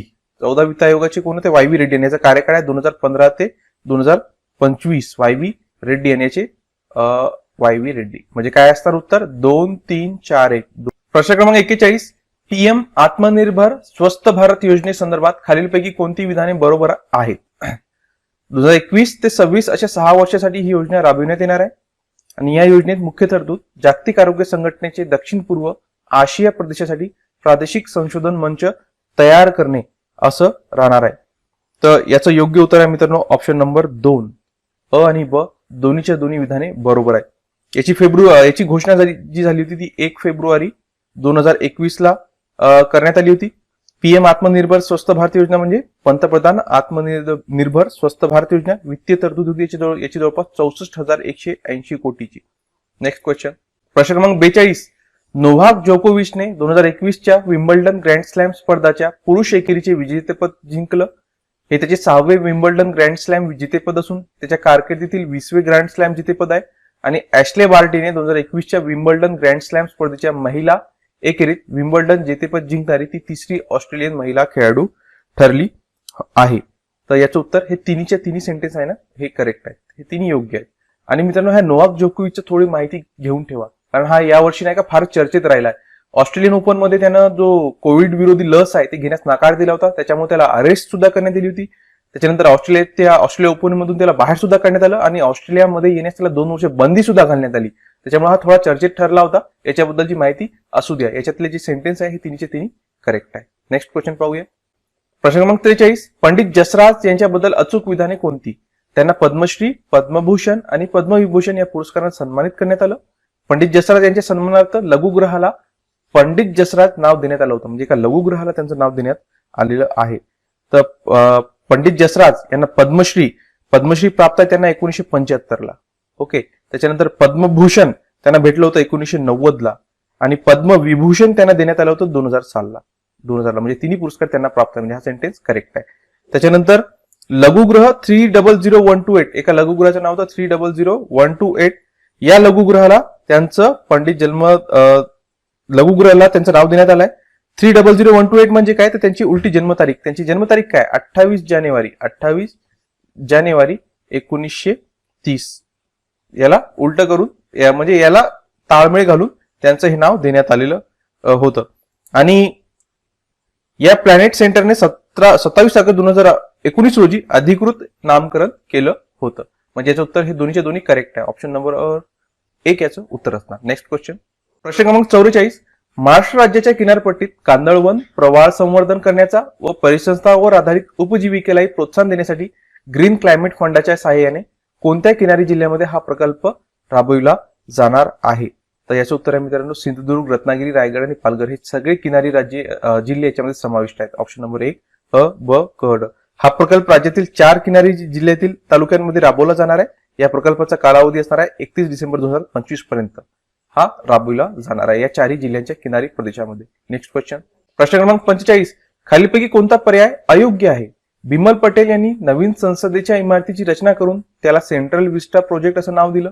पंतप्रधान नरेंद्र मोदी यांच्या हस्ते 10 डिसेंबर 2020 रोजी नवी दिल्ली येथे संसदेच्या नव्या इमारतीचे भूमिपूजन झालं आणि टाटा प्रोजेक्ट्स लिमिटेडने नवी संसद बांधण्यासाठी बोली जिंकली. आणि चौथा आहे वरीलपैकी सर्व पर्याय योग्य आहेत. याचं योग्य उत्तर आहे ऑप्शन नंबर 4. वरीलपैकी सर्वच्या सर्व पर्याय जे योग्य आहेत. सगळे पॉईंट लक्षात ठेवा मित्रांनो. तिन्ही पॉईंट मध्ये 3 प्रश्न आहेत एका प्रकारे पाहिलं तर टाटा प्रोजेक्ट्स लिमिटेडनं 861.90 कोटी रुपयांची बोली लावून याचं जे कंत्राट आहे आपल्या नावानं केलेलं आहे. प्रश्न क्रमांक 46 पासून सुरू करूया. मागील प्रश्न आपल्या व्हिडिओमध्ये झालेले आहेत. तर खालील वर्णावरून पठाराचे नाव ओळखा. वर्णन बघा, हे पठार पश्चिमेला अरवली रांग आणि दक्षिणेला विंध्य रांग यांच्यामध्ये आहे. या पठाराची सरासरी उंची 500 मीटर आहे आणि या प्रदेशातून माही आणि बेटवा नद्या उगम पावतात. याच्यावरून तुम्हाला उत्तरचं सहज गेस येऊन जातो की माही आणि बेटवा नद्या उगम पावतात. तर ते कोणता आहे? माळवा पठार आहे. तुम्हाला थोडक्यात त्याचं मी थोडंसं एक्सप्लेन करून दाखवतो. माळवा पठाराबद्दल आपण थोडी माहिती अजून पाहूया. तर मध्य भारतातील प्रसिद्ध सुपीक पठारी प्रदेश, राजकीय दृष्ट्या हा प्रदेश राजस्थान, मध्य प्रदेश आणि महाराष्ट्र या राज्यात विभागला गेलेला आहे. म्हणजे 3 राज्यामध्ये हा विभागला जातो. आणि माळवा पठाराच्या स्वाभाविक सीमा म्हणजे उत्तरेकडे मुकुंदबारा डोंगर आहे, पूर्वेस सागरचे पठार आहे आणि दक्षिणेस विंध्य पर्वत व पश्चिमेला विंध्य पर्वतातून फुटलेली व पुढे अरवलीला मिळणारी डोंगरांची राग यामध्ये होते. म्हणजे हे जे आपल्याला पहिल्याच्या मध्ये दिलंय की हे पठार पश्चिमेला अरवली रांग आणि दक्षिणेला विंध्य रांग यांच्यामध्ये नेते. आणि याची जी सरासरी उंची आहे माळवा पठाराची ती 500 ते 600 मीटर मानली जाते. आणि या पठारावर चंबळ व मही या नद्यांच्या खोऱ्यांचे वरचे भाग येतात. आणि जे माळव्याचे पठार आहे यात मुख्यतः बेसॉल्टचं क्रिटेशियस काळात बनलेलं असून त्यात सर्वत्र लाटेसारखी सौम्य उंच सखलपणा असलेली मैदाने आणि लहान लहान टेकड्या व छोट्या डोंगर रांगा दिसतात. हा प्रदेश सुपीक असून येथील काळी जमीन प्रसिद्ध आहे आणि या प्रदेशात सुमारे 70 सेमी पाऊस पडतो. आणि 70 सेमी पाऊस पडत असल्यामुळे याच्यात गेहूचं जे उत्पादन आहे ते जास्त घेतलं जाते. आणि या ठिकाणचा जो गहू आहे ना माळवा पठारावरचा तो अतिशय उच्च कोटीचा गहू असं मानलं जाते.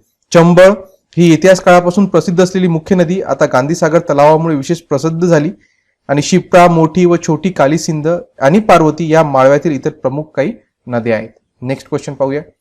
प्रश्न क्रमांक 47, कोकण किनाऱ्यावर अनेक रिकामी जागा निर्मिती झाली आहे. तर कोकण किनाऱ्यावर कशाची निर्मिती आहे? या ठिकाणी जर तुम्ही ऑप्शन पाहिले मिठागरे सरोवरे खाड्या, पोहणे खाड्या की बेटो सरोवर, त्याचं योग्य उत्तर आहे पुळणांची व खाड्यांची. कोकण किनाऱ्यावर अनेक पुळणांची व खाड्यांची निर्मिती झालेली आहे. आता तुम्हाला प्रश्न आला असेल की हे नेमकं काय आहे, पुळणे काय असतात, खाड्या काय असतात, ते तुम्हाला मी थोडं डिटेलमध्ये सांगतो. तर कोकण जो आहे कोकणाचे ठाणे जिल्हा व बृहमुंबई मिळून झालेला उत्तर कोकण आणि कुलाबा व रत्नागिरी मिळून तयार झालेला दक्षिण कोकण असे 2 स्वाभाविक भाग पडतात या आपल्या कोकणाचे. समुद्राच्या लाटांनी किनारपट्टीवर वाळूच्या निक्षेपणाने संशयित केलेला वाळूचा भूभाग पुळण म्हणून ओळखला जातो. लक्षात आलं? पुळण म्हणजे काय की समुद्राच्या लाटांनी किनारपट्टीवर वाळूच्या निक्षेपणाने संशयित केलेला वाळूचा भूभाग म्हणजे पुळण. त्याला चौपाटी असंही म्हणतात. आपण जुहू चौपाटी, मुंबईच्या चौपाटीचं तुम्ही नाव नेहमी घेत असाल. किनारपट्टीच्या जमिनीकडील बाजूस विस्तीर्ण पुळणी व मऊ मातीचे पट्टे म्हणजे कोकणातील चौकटीचा प्रदेश आहे. आणि नदी आपल्या जे प्रवासादरम्यान आता जसं की आपण खाड्या, दुसरं काय म्हटलं होतं, खाड्यांची निर्मिती झाली. मग खाडी म्हणजे काय, तर नदी आपल्या प्रवासादरम्यान समुद्राला ज्या ठिकाणी जाऊन मिळते त्या ठिकाणी नदीचे पाणी आणि समुद्रात जाऊन मिळते, परंतु त्याचबरोबर समुद्राचे पाणी नदीच्या मुखामध्ये आतपर्यंत शिरते. समुद्राचं पाणी नदीच्या मुखात जिथपर्यंत आतमध्ये शिरते तिथपर्यंतच्या भागास खाडी असं म्हटलं जाते. आणि भारतातील पश्चिम किनारपट्टीच्या काही खाड्यांचं वैशिष्ट्य आहे, ज्याच्यातलं काही बघा आपण पाहूया. उत्तर कोकणातील खाड्या, त्याच्यामध्ये पालघर जिल्ह्यामध्ये येणाऱ्या काही खाड्या ज्या प्रसिद्ध आहेत त्याच्यामध्ये येते डहाणू, दातीवारा आणि वसई. डहाणू, दातीवारा आणि वसई या पालघर, दातीवारा आणि वसई या पालघर जिल्ह्यातील काही प्रसिद्ध अशा खाड्या आहेत. त्याच्यानंतर ठाणे जिल्हा, ठाणेमध्ये, त्याच्यानंतर मुंबई जिल्ह्यामध्ये मानोडी, malaड, माहीम, रायगडमध्ये धरमतर, रोहा, पनवेल. दक्षिण कोकणमध्ये सुद्धा काही आहेत. त्याच्यामध्ये दक्षिण कोकणातील जिल्हे कोणते आहेत, रत्नागिरी आणि रायगड, सिंधुदुर्ग. त्याच्यामध्ये केळशी, दाभोळ, जयगड, भाटे आणि सिंधुदुर्गमध्ये देवगड, आचरा, कलावर्ती, कर्ली आणि तेरेखोल या सगळ्या दक्षिण कोकणातल्या खाड्या आहेत. तर या ठिकाणी हे उत्तर झालं ऑप्शन नंबर 3. नेक्स्ट क्वेश्चन बघा, प्रश्न क्रमांक 48. महाराष्ट्रातील जिल्ह्यात तांदळाचं पीक पावसावर अवलंबून असतं. कोणत्या जिल्ह्यामध्ये हे तांदळाचं पीक पावसावर अवलंबून आहे? तर जर क्षेत्राचा विचार केला ना तर महाराष्ट्रात क्षेत्र आणि उत्पादनाच्या दृष्टीने भंडारा आणि चंद्रपूर, गडचिरोली, ठाणे, रायगड, कुलाबा, रत्नागिरी, सिंधुदुर्ग आणि कोल्हापूर हे जिल्हे नाही का तांदळाच्या जिल्ह्यासाठी अतिशय महत्वाचे मानले जातात. पण या ठिकाणी जो आपला उत्तर आहे ना की या तांदळाचं पीक पावसावर अवलंबून असणार, तर ते उत्तर आहे ऑप्शन नंबर 2. ठाणे, रायगड, रत्नागिरी आणि सिंधुदुर्ग हे जिल्हे जे आहेत ते पावसाच्या पाण्यावर अवलंबून जास्तपणे मानले जातात. आणि तांदळाच्या एकूण उत्पादनांपैकी 78.4% जो उत्पादन आहे तो या जिल्ह्यामध्येच होतो. इतर जिल्ह्यापैकी पुणे, नाशिक, नागपूर, उस्मानाबाद, परभणी, नांदेड, सांगली व सातारा हे उत्पादनाच्या उतरत्या क्रमाने भात पिकवणारे महत्वाचे जिल्हे मानले जातात. नेक्स्ट क्वेश्चन पाहूया. प्रश्न क्रमांक 49. योग्य जोड्या लावा. अभयारण्ये आणि त्यांचं ठिकाण या ठिकाणी दिलेलं आहे. त्यांच्या आपल्याला योग्य जोड्या जोडायचे. कोणतं अभयारण्य कोणत्या ठिकाणावर आहे? तर फणसाड कुठे येतो? तर फणसाड येतो मित्रांनो हा आहे रायगड या ठिकाणी. फणसाड येतो रायगड या ठिकाणी. आणि याचा विशेष काय आहे की याची जी महाराष्ट्र शासनानं या निसर्गाचा अनमोल ठेवा सुरक्षित राहण्यासाठी 25 फेब्रुवारी 1986 ला याला अभयारण्य म्हणून घोषित केलं होतं. 25 फेब्रुवारी 1986 ला. त्याच्यानंतर सागरेश्वर कुठे आहे? तर हा सागरेश्वर सांगलीमध्ये येतो. सांगलीमध्ये आहे. आणि त्याच्यानंतर देऊळगाव, रहेकुरी, हा फक्त रहेकुरी इथं आलेला आहे पण त्याचं पूर्ण नाव देऊळगाव रहेकुरी अभयारण्य म्हटलं जाते. कुठे आहे? तर हा अहमदनगरमध्ये आहे. अहमदनगर जिल्ह्यातील कर्जत तालुक्यातील काळविंटासाठी ओळखलं जाणारं हे देऊळगाव रहेकुरी अभयारण्य आहे. 1980 मध्ये फक्त 15 काळविटापासून सुरू झालेलं अभयारण्य आता 400 काळवीट सांभाळते आणि याचं क्षेत्र जवळपास 217.30 हेक्टर इतकं आहे. आणि शेवटचा आहे येडशी किंवा रामलिंग घाट. हा जो आहे हा अभयारण्याचं मुख्यालय येडशी येथे असून अभयारण्य उस्मानाबाद शहरापासून 20 किलोमीटर व बीड पासून 95 किलोमीटर दूर आहे. म्हणजे हा उस्मानाबाद मध्ये येतो. तर याचं योग्य उत्तर असणार ऑप्शन नंबर 1, 4, 3, 1, 2. Next question. प्रश्न क्रमांक 50. भारतात मॅग्नीज या राज्यात आढळतो. मुख्यत्वे करून या राज्यात आढळतो. तो कोणत्या राज्यात आढळतो ते आपल्याला सांगायचं आहे. तर जर भारताचा मॅग्नीजच्या उत्पादनात जर नंबर पाहायचा असला ना तर भारताचा जगामध्ये मॅग्नीजच्या उत्पादनामध्ये दुसरा क्रमांक लागतो. आणि भारतात ओरिसा, कर्नाटक, मध्य प्रदेश, गोवा, झारखंड, राजस्थान, महाराष्ट्र, छत्तीसगड येथे प्रमुख साठे आहेत. ओके, याच्यातले प्रमुख साठे आहे. पण आपल्या जर उत्तराचं पाहिलं झालं खालच्यापैकी विशेष करून तर ते येते वरील सर्व. कर्नाटक, ओडिसा, मध्य प्रदेश, महाराष्ट्र आणि गोवा म्हणजे वरच्यापैकी सगळेचे सगळे याचं योग्य. या सगळ्याच ठिकाणी हा मॅग्नीज सापडतो. आणि महाराष्ट्रात 40% साठा सापडतात. त्यापैकी भंडारा, नागपूर व सिंधुदुर्ग जिल्ह्यात मोठे साठे आहे. एकूण भारताच्या 40% महाराष्ट्रात. आणि महाराष्ट्रात कुठं सगळ्यात जास्त आहे तर भंडारा, नागपूर, सिंधुदुर्ग जिल्ह्यामध्ये याचे मोठे जे साठे आहे ते सापडले जातात. 51. खालीलपैकी कोणते विधान अयोग्य आहे ते ओळखा. अमावस्येच्या दिवशी भरती ओहोटीला भांगाची भरती ओहोटी असे म्हणतात. नाही, हा चुकीचा आहे मित्रांनो. हा ऑप्शन चुकीचा आहे. त्याच्यानंतर काय म्हटलं यांनी, अमावस्येच्या दिवशी येणारी भरती ओहोटी सर्वात मोठी असते. हा करेक्ट आहे. त्याच्यानंतर शुक्ल व कृष्ण पक्षाच्या अष्टमीला येणाऱ्या भरती ओहोटीला उधाणाची भरती ओहोटी म्हणतात. हे चुकलं. याचं त्याला दिलं आणि त्याचं याला दिलं म्हणून हे दोन्ही चुकले आहे. ज्या ठिकाणी सूर्यामुळे भरती निर्माण होते त्यावेळी त्या ठिकाणी चंद्रामुळे ओहोटी निर्माण होते. हो करेक्ट आहे. तर चुकलेले विचारले तर कोणते? ए आणि सी चुकलेले. आपण थोडंफार याची माहिती घेऊया जेणेकरून एक्झाम मध्ये काही विचारलं तर आपल्याला उत्तर देता आलं पाहिजे. चंद्र व सूर्य यांच्या गुरुत्वाकर्षणाच्या परिणामांमुळे पृथ्वीवरील महासागरासारख्या मोठ्या जलसंचयित पाण्याच्या पातळीत आवर्ती म्हणजे ठराविक कालांतराने पुन्हा पुन्हा होणारा बदल हा चढ उतार होत असतो. यालाच भरती ओहोटी असं म्हटलं जाते. म्हणजे पाण्यामध्ये पाण्याची पातळी कधी वाढते तर कधी कमी होते. कशामुळं? सूर्य आणि चंद्राच्या गुरुत्वाकर्षणामुळे हा प्रकार होत असतो.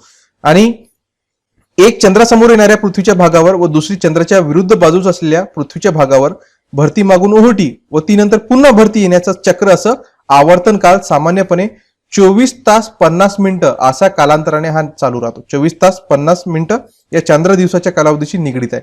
आणि पृथ्वीच्या बहुतेक भागात दिवसाकाठी 2 वेळा तरी भरती व 2 वेळा ओहोटी येते. ही गोष्ट समुद्रकिनारी राहणाऱ्या लोकांच्या नेहमीच पाहण्यात सुद्धा येते. एका भरतीनंतर दुसरी भरती सरासरी 12 तास 15 मिनिटांनी येते. असाच प्रकार ओहोटीच्या बाबतीत सुद्धा घडतो. प्रत्येक दिवसाची भरती मानात म्हणजे फुगवट्याच्या उंचीत फरक पडत असतात. आता या ठिकाणी आपल्याला जे चुकीचे विधान सांगितले की भांगाची भरती ओहोटी, आपण म्हटलंय चुकीचं आहे. मग भांगाची भरती ओहोटी कशाला म्हणतात? तर ओहोटी अमावस्येपासून ते पौर्णिमेपर्यंत 15 दिवस असतात, त्याला शुक्ल पक्ष म्हणतात. तर पौर्णिमेपासून अमावस्येपर्यंतचे जे 15 दिवस असतात त्याला कृष्ण पक्ष म्हणतात. चंद्र पृथ्वीभोवती फिरताना महिन्यातून 2 वेळा तो पृथ्वी व सूर्याच्या संदर्भात काटकोन स्थितीत येतो. काटकोन स्थिती म्हणजे माहिती आहे ना, 90चा कोन, काटकोन स्थितीत येतो. आणि या 2 दिवशी भरती निर्माण करणाऱ्या चंद्र आणि सूर्य प्रेरणा पृथ्वीवर काटकोन कार्य करतात. त्यामुळे या 2 दिवशी चंद्र व सूर्य यांचे आकर्षण एक दुसऱ्यास पूरक न होता परस्पर काटकोनात असते. त्यामुळे ज्या ठिकाणी चंद्रामुळे भरती निर्माण होते त्या ठिकाणच्या काटकोनात असलेल्या सूर्याच्या गुरुत्वाकर्षण बलाचा परिणाम जाणवत असतो. आणि त्यामुळे चंद्रामुळे निर्माण झालेल्या भरतीची पाण्याची पातळी नेहमीपेक्षा कमी वाढते. तिला भांगाची भरती असं म्हटलं जाते. म्हणजे यांनी काय म्हटलं की अमावस्येच्या दिवशी नाही, अमावस्येच्या दिवशी नाही. हे कशाशी निगडीत आहे? हा पॉइंट शुक्ल व कृष्ण पक्षाच्या अष्टमीला येणारी भरती जी असते तिला भांगाची म्हणतात. ओके. आणि नंतर मग काय? उधाणाची भरती. मग उधाणाची भरती कशाला म्हणतात?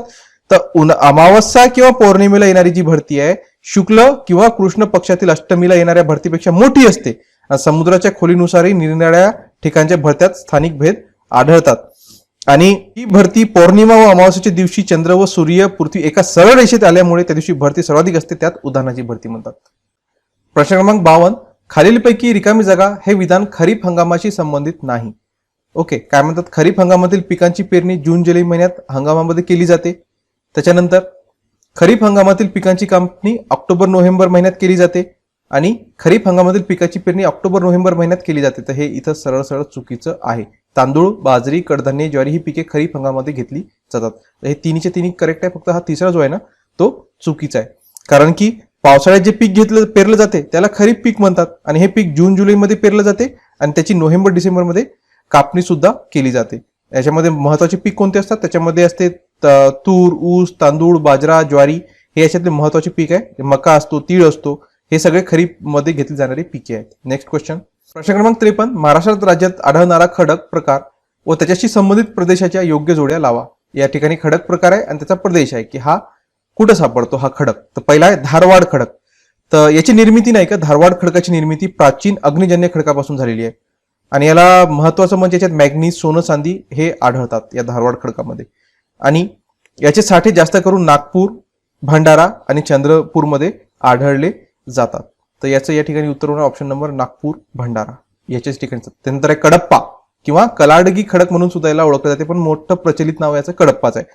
जो कडप्पा खडक आहे हा धारवाड प्रणालीतील खडकांचं अपक्षरण होऊन निर्मिती झालेला आहे. आणि वाळू मिश्रित खडक अतिशय मजबूत असतो. याचं आर्थिक महत्व या डोलामाइट चुनखडकाचे साठे याच्यामध्ये आढळतात. आणि विशेष करून ते किचन ओटे वगैरे मध्ये सुद्धा याचा काही प्रमाणात उपयोग होतो. आणि सापडतो कुठं? तर हा यवतमाळ, चंद्रपूर, कोल्हापूर, सिंधुदुर्ग या ठिकाणी सुद्धा याचे साठे आढळतात. सिंधुदुर्ग आणि कोल्हापूर. त्याच्यानंतर आहे विध्ययन खडक. याची निर्मिती नदी खोऱ्यामध्ये गाळाच्या संचयातून होते आणि यामध्ये हिऱ्याच्या खाणी आढळतात. प्रदेश कुठे आहे? तर याचं मुख्यत्वे करून नाही का हा चंद्रपूरमध्ये आढळतो. चंद्रपूर, वर्धा या ठिकाणी आढळतात. नंतर आहे आर्कियन खडक. आर्कियन खडक हा आर्कियन कालखंडातील मानला जातो. त्याची निर्मिती प्री क्रॅम्बियन कालखंडातील वितळलेल्या मॅग्मापासून झालेली आहे. याच्यामध्ये जीवाश्म आढळत नाहीत. आणि याचं आर्थिक महत्व असं आहे की हे मॅग्नीज, तांबे, झिंक, शिसे या खडकामध्ये आढळतात. आणि हा याचा प्रदेश आहे भंडारा, गोंदिया, गडचिरोली, चंद्रपूर, नांदेड आणि सिंधुदुर्ग इथं मोठ्या प्रमाणात आढळतो. चंद्रपूर आणि इथं गडचिरोली. म्हणजे उत्तर असणार 3, 2, 4, 1. ऑप्शन नंबर 1 याचं उत्तर असणार. क्रमांक 55 पश्चिम राजस्थानात खनिजे सापडतात. म्हणजे कोणते खनिजे सापडतात ते आपल्याला इथं विचारलेलं आहे. तर पश्चिम राजस्थानात सगळ्यात जास्त सापडतात चुनखडक, जिप्सम आणि मीठ. चुनखडक, जिप्सम आणि मीठ हे इथंचं प्रमुख वैशिष्ट्य मानलं जाते. राज्यामध्ये आढळणाऱ्या भूमी स्वरूपांना प्रमुख 4 प्राकृतिक विभागात पाडले जातात. म्हणजे राजस्थानचे 4 प्रमुख प्राकृतिक विभाग पडतात. त्याच्यामध्ये पश्चिमेकडील वालुकामय मैदानी प्रदेश, अरवली प्रदक्षिणी व डोंगराळ प्रदेश आणि पूर्वेकडील मैदानी प्रदेश आणि आग्नेयेकडील राजस्थान हा पठार म्हणून ओळखला जातो. आणि या ठिकाणी बांधकामाचे रंगीबेरंगी दगड, रस्त्याची वापरण्याची खनिजे, बेटोनाइट, कॅल्साइट, चिनी माती, लिग्नाइट, जिप्सम, जस्त, शिसे, चुनखडक, फेल्सॉफर, मॅग्नीज, मीठ, अब्रक, चांदी, तांबे, टंगस्टन ही राज्यात मिळणारी प्रमुख खनिजे मानली जातात. आणि या ठिकाणी नाही का या राजस्थानचा जो भाग आहे या ठिकाणी कोळसा व लोह धातू यांचा अभाव असं आहे असं मानलं जाते. नेक्स्ट क्वेश्चन आहे प्रश्न क्रमांक 56. खालीपैकी कोणते शहर सर्वाधिक राजमार्गाने जोडलेले आहे? तर याचं उत्तर आहे ऑप्शन नंबर 1 नागपूर आणि सोलापूर. आता या ठिकाणी एक एक्स्ट्रा माहिती तुम्हाला या ठिकाणी हे देतो की आपल्या महाराष्ट्रात एकूण 18 राष्ट्रीय महामार्ग गेलेले आहे. 18 राष्ट्रीय महामार्ग गेले आणि सोबतच 264च्या जवळपास आपले राज्य महामार्ग सुद्धा आहेत. नेक्स्ट क्वेश्चन प्रश्न क्रमांक 57. योग्य जोड्या लिहा. जिल्हा आणि या ठिकाणी ज्योतिर्लिंगे दिलेली आहे त्यांच्या योग्य जोड्या जोडवायच्या आहे. हा प्रश्न तुम्हाला मी इथं तुमच्यासाठी याचं उत्तर तुम्ही कमेंट करा. पाहू किती लोक उत्तर देऊ शकतात. एक जोडी सांगा. पुण्यामध्ये याच्यापैकी कोणतं ज्योतिर्लिंग आहे, बीडमध्ये कोणतं ज्योतिर्लिंग आहे, नाशिकमध्ये कोणतं आहे आणि औरंगाबादमध्ये. पुणे, बीड, नाशिक आणि औरंगाबादमध्ये कोणकोणते ज्योतिर्लिंग आहे हे याचं उत्तर तुम्ही कमेंट करा. बेसिक प्रश्न आहे, तुम्हाला उत्तर याचं देता आलं पाहिजे. पाहू किती लोक याचं उत्तर देऊ शकतात. आपण नेक्स्ट क्वेश्चनवर जाऊया. प्रश्न क्रमांक 58. महाराष्ट्रातील कोणत्या जिल्ह्यात कोरकू जमात प्रामुख्याने आढळते? तर ही महाराष्ट्रातल्या अमरावती जिल्ह्यात आढळते. तर कोरकू ही अमरावतीमधील मेळघाटात येथे वास्तव्य करणारी एक आदिवासी जमात आहे. सातपुडा पर्वत आणि पूर्वीच्या मध्य प्रदेशात वैतूल, नेमाड, खांडवा हे जिल्हे या प्रदेशात त्यांची वस्ती आहे. मुंडा वंशाचे हे लोक आहेत आणि कोरकू या शब्दाचा अर्थ मनुष्य जात एवढाच होतो. प्रश्न क्रमांक 59. महाराष्ट्राचा हा रिकामी जागा हा राज्यपक्षी आहे. कोण आहे राज्यपक्षी? तर महाराष्ट्राचा राज्यपक्षी कोण आहे? हरियाल. आणि याला हिरवा होला किंवा हरोळी या नावानं सुद्धा ओळखलं जाते. येलो फुटेज, ग्रीन पिजन किंवा पिवळा पायाची हरोळी या नावांनीही याची ओळख आहे. आणि हा पक्षी दुर्मिळ झाला आहे आणि याचं शास्त्रीय नाव आहे ट्रेरॉन फोनिकॉप्टेरा. ट्रेरॉन फोनिकॉप्टेरा. त्याच्यानंतर प्रश्न क्रमांक 60. खालीलपैकी कोणत्या जिल्ह्यात केळीचं उत्पादन घेतलं जाते? तर नाशिक, पालघर, परभणी. आता इथे जळगावचा उल्लेख नाही. जळगावमध्ये सगळ्यात जास्त होते बरं का. पण जळगाव याच्यात हा ट्रिकी प्रश्न आहे. जळगाव त्यांनी दिलंच नाही म्हणजे कन्फ्युज झालो पाहिजे आपण. तर या ठिकाणी नाशिक, पालघर, परभणी या तिन्ही जिल्ह्यामध्ये केळीचं पीक घेतलं जाते. तर क्षेत्राच्या आणि उत्पन्नाच्या दृष्टीने आंब्याच्या खालोखाल केळीचा क्रमांक लागतो आणि केळीच्या उत्पादनात भारताचा जगामध्ये दुसरा क्रमांक आहे. भारताचा केळीच्या उत्पादनाच्या बाबतीत भारत हा कितवा नंबरवर आहे? हा दुसऱ्या नंबरवर आहे. भारतात अंदाजे 2,20,000 हेक्टर क्षेत्र केळीच्या लागवडीखाली आहे आणि केळी उत्पादन करणाऱ्या प्रांतात क्षेत्राच्या दृष्टीने महाराष्ट्राचा जरी तिसरा क्रमांक लागतो. बघा एकूण प्रदेशाचा विचार केला म्हणजे क्षेत्र लागवडीखालील क्षेत्र तर महाराष्ट्राचा तिसरा क्रमांक आहे. परंतु उत्पादनात महाराष्ट्राचा पहिला क्रमांक लागतो. उत्पादन किती होते? तर लागवडीमध्ये तिसरा क्रमांक आहे पण उत्पादनात महाराष्ट्राचा पहिला क्रमांक लागतो. उत्पादनापैकी सुमारे 50% उत्पादन महाराष्ट्रात होते. सध्या महाराष्ट्रात एकूण 44,000 हेक्टर क्षेत्र हे केळीच्या लागवडीखाली असून त्यापैकी निम्म्यापेक्षा अधिक हे जळगाव या ठिकाणीच आहे. म्हणजे महाराष्ट्रात जितकं केळीचं हे प्रदेश आहे त्याच्यापैकी निम्म्यापेक्षा जास्त हा जळगावमध्ये आहे असं मानलं जाते. मग 61 योग्य विधाने ओळखा. 1951च्या तुलनेत 2011 साली लोकसंख्येची घनता 117 वरून 382 वर गेली आणि दुसऱ्या याच काळात जमिनीची दरडोई उपलब्धता 50.5% कमी झाली. तर याच्यातलं योग्य विधान कोणतं आहे ते आपल्याला इथं ओळखायला सांगितलं आहे. तर या ठिकाणी मित्रांनो एक गोष्ट लक्षात ठेवा की आतापर्यंत एक्झाम मध्ये नाही का 2011च्या जनगणनेवर बरेचसे प्रश्न विचारण्यात येत आहेत. तर आपण थोडक्यात लोकसंख्येचा एक आढावा घेऊया, जनगणनेचा एक आढावा घेऊया. तर जनगणना जी 1901 ते 1921 पर्यंतचा जो कालावधी आहे त्याला स्थिर लोकसंख्येचा कालावधी मानला जातो. स्थिर लोकसंख्या होती या कालावधीमध्ये 1901 ते 1921 दरम्यान. त्याच्यानंतर 1921 ते 1951 हा जो काळ होता याला स्थिर वाढीचा काळ म्हटला जातो. स्थिर वाढ. त्याच्यानंतर 1951 ते 1981 जो काळ आहे हा जो काळ होता जलद वाढीचा काळ मानला जातो. आणि त्याच्यानंतर 1981 ते 2011 हा जो आहे जलद वाढ, मात्र वेग जो जलद वाढ परंतु वेग जो आहे तो मंदावला आहे. नुकतीच जी आकडेवारी सुद्धा जाहीर झाली आहे त्याच्यामध्ये तुम्हाला दिसून आलं असेल की जो वेग आहे वाढीचा तो मंदावला आहे. स्वातंत्र्यानंतर म्हणजे 1951 पासून 2011 पर्यंत शहरीकरणात बरीच वाढ झाली. 1951 मध्ये 17% पासून सातत्याने वाढणारी ही शहरी लोकसंख्या 2011 मध्ये 31% वर पोहोचली आहे शहरीकरणाची. आणि शहरी लोकसंख्या वाढीचा दर हा 31.8%. एकूण लोकसंख्या वाढीच्या दर जो आहे तो शहरीकरणाचा वाढ किती आहे 31.8%. आणि जर तो सरासरी जर देशाच्या वाढीचा दर आहे त्याच्यापेक्षा जवळपास दुपटीच्या जवळपास आहे तो. आणि ग्रामीण लोकसंख्या वाढीचा दर जो आहे तो आहे 12.2%. स्वातंत्र्यानंतर लोकसंख्येची घनताई 117 वरून 382 वर गेली, जो की पहिला सेंटेन्स सांगतो तो करेक्ट आहे. पहिला सेंटेन्स इथं करेक्ट आहे. काही ठिकाणी विरळ तर काही ठिकाणी दाट वस्ती असल्याने निदर्शनास येते. मुंबई सारख्या दाट लोकवस्तीच्या काही भागाची जी घनता आहे ती 2011च्या जनगणनेमध्ये 20,482 इतकी जास्त सुद्धा आढळून आली. 1901 मध्ये 972 असणारे जे गुणोत्तर आहे 2011 मध्ये लिंग गुणोत्तर ते 940 पर्यंत खाली आले आहे. आणि 61 मध्ये 0 ते 6 वयोगटातील 1000 मुलांमागे 976 मुली होत्या. हेच प्रमाण घटत 2011 मध्ये 214 पर्यंत येऊन पोहोचलं आहे. 1951 मध्ये साक्षरतेचं प्रमाण 18% इतकं होतं. 11 मध्ये हा 74% वाढलं. स्त्री पुरुष साक्षरतेच्या बाबतीत जर फरक पाहायला गेला तर हे प्रमाण असलं तरी 1951 पासून 11 पर्यंत स्त्रियांची साक्षरता 9% पासून 65% वाढली आहे. तर हे थोडक्यात ढोबळमाळांना मी तुम्हाला लोकसंख्येच्या महत्वाच्या घटक सांगायचा प्रयत्न केला. आणि इथे जे सांगितलं की याच काळात जमिनीचं दरडोई उपलब्ध ही 50.5% कमी झाली. हा जो सेंटेन्स आहे हा इथं या ठिकाणी चुकीचा आहे. हा चुकीचा आहे. मग योग्य कोणता आहे? फक्त अ हा योग्य आहे. फक्त अ. तर याचं उत्तर असणार ऑप्शन नंबर 1 फक्त अ. नेक्स्ट क्वेश्चन पाहूया. प्रश्न क्रमांक 62. बँक बोर्ड ब्युरो ज्याला BBB संदर्भातलं जाते याच्यातलं योग्य विधान कोणतं आहे? BBBची शिफारस म्हणजे बँक बोर्ड ब्युरोची शिफारस डॉक्टर BN श्रीकृष्ण यांच्या अध्यक्षतेखालील वित्तीय क्षेत्र सुधारणा आयोगानं केली होती.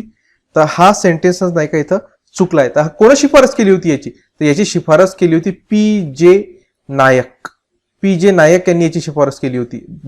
BN श्रीकृष्ण यांची शिफारस नाही. हे चुकीचं सेंटेन्स आहे. त्याच्यानंतर BBBच्या अध्यक्षपदी श्री विनोद राय यांची नेमणूक करण्यात आली ती हो करेक्ट आहे.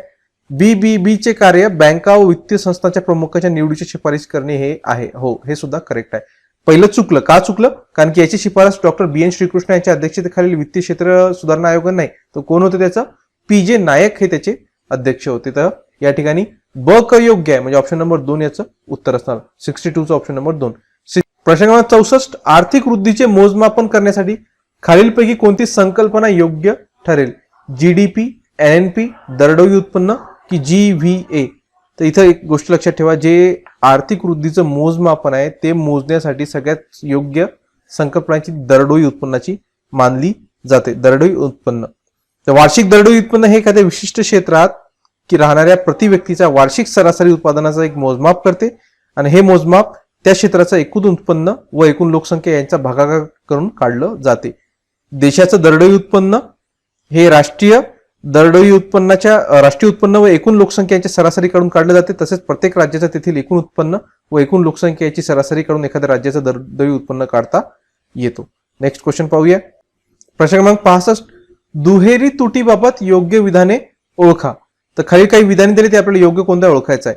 तर राजकोषीय तूट आणि चालू खात्यावरील तूट म्हणजे दुहेरी तूट होय. दुहेरी तुटीमुळे देशातील परकीय गुंतवणूक प्रभावहीन राहते. दुहेरी तुटीमुळे अर्थव्यवस्थेत मंदी सदृश्य परिस्थिती निर्माण होते. तर याच्यातलं योग्य विधान कोणतं आहे ते आपल्याला या ठिकाणी ओळखायला सांगितलं आहे. तर पहिलं बघा, राजकोषीय तूट आणि चालू खात्यावरील तूट म्हणजे दुहेरी तूट होय.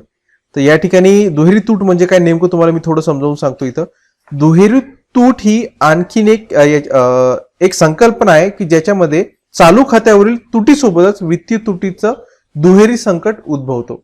तर हे म्हणजे पहिला जो सेंटेन्स आहे त्याच्यामुळे तो हा राईट ठरतो. त्याच्यानंतर दुहेरी तुटीमुळे परकीय गुंतवणूक प्रभावहीन राहते हे सेंटेन्स चुकीचं आहे या ठिकाणी.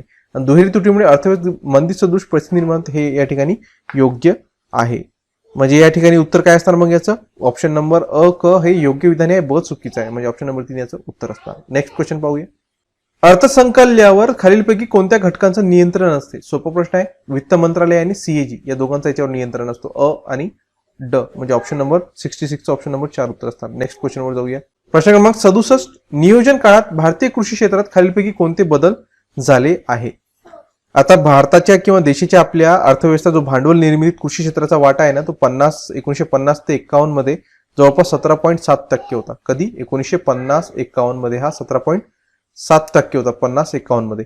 आणि त्याच्यानंतर हो कमी कमी होत होत आता जवळपास तो 15 ते 16% दरम्यान आलाय. की कृषी व्यवसाय हा एकच असा प्रमुख व्यवसाय ज्याच्यावर आयकर आकारला जात नाही. हे अजून एक महत्वाची जी बाब आहे ती कृषी क्षेत्राशी निगडीत आहे की असा एकच व्यवसाय ज्याच्यावर आयकर घेतला जात नाही. आणि स्वातंत्र्य प्राप्तीच्या वेळी कृषी व संलग्न क्षेत्राचा जीडीपी मधील जो हिस्सा होता तो 50%हून अधिक होता जीडीपी मध्ये. परंतु त्यानंतर तो घसरत गेला आणि कृषी क्षेत्राचा जीडीपी मधील वाटा कमी होणे म्हणजे अर्थव्यवस्थेतील सकारात्मक संरचनात्मक बदलाचं द्योतक मानलं जाते.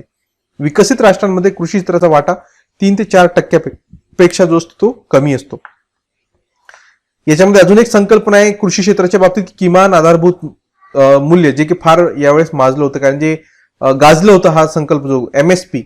तर ही जी संकल्पना आहे याचा अर्थ काय असतो की शेती उत्पादनांची केंद्र सरकारद्वारे जाहीर केलेली किंमत.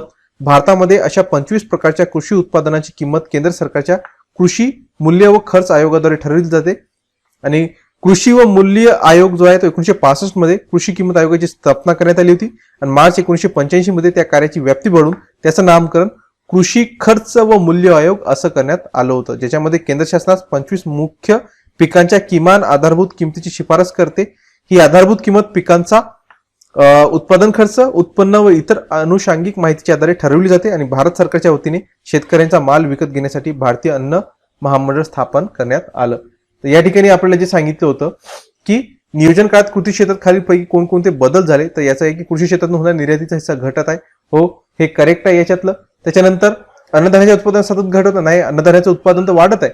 राष्ट्रीय उत्पन्नातील हिस्सा कमी होत आहे. हो, हे करेक्ट आहे. आणि लागवडाचं दर प्रमाण वाढत असून शेतकऱ्याचं नाही, हा सुद्धा चुकीचा आहे. म्हणजे अयोग्य, म्हणजे ऑप्शन नंबर 1 याचं उत्तर असतं. नेक्स्ट क्वेश्चन पाहूया. क्रमांक 68, अग्रणी बँक योजना खालीलपैकी कोणत्या प्रदेशाला लागू नाहीत?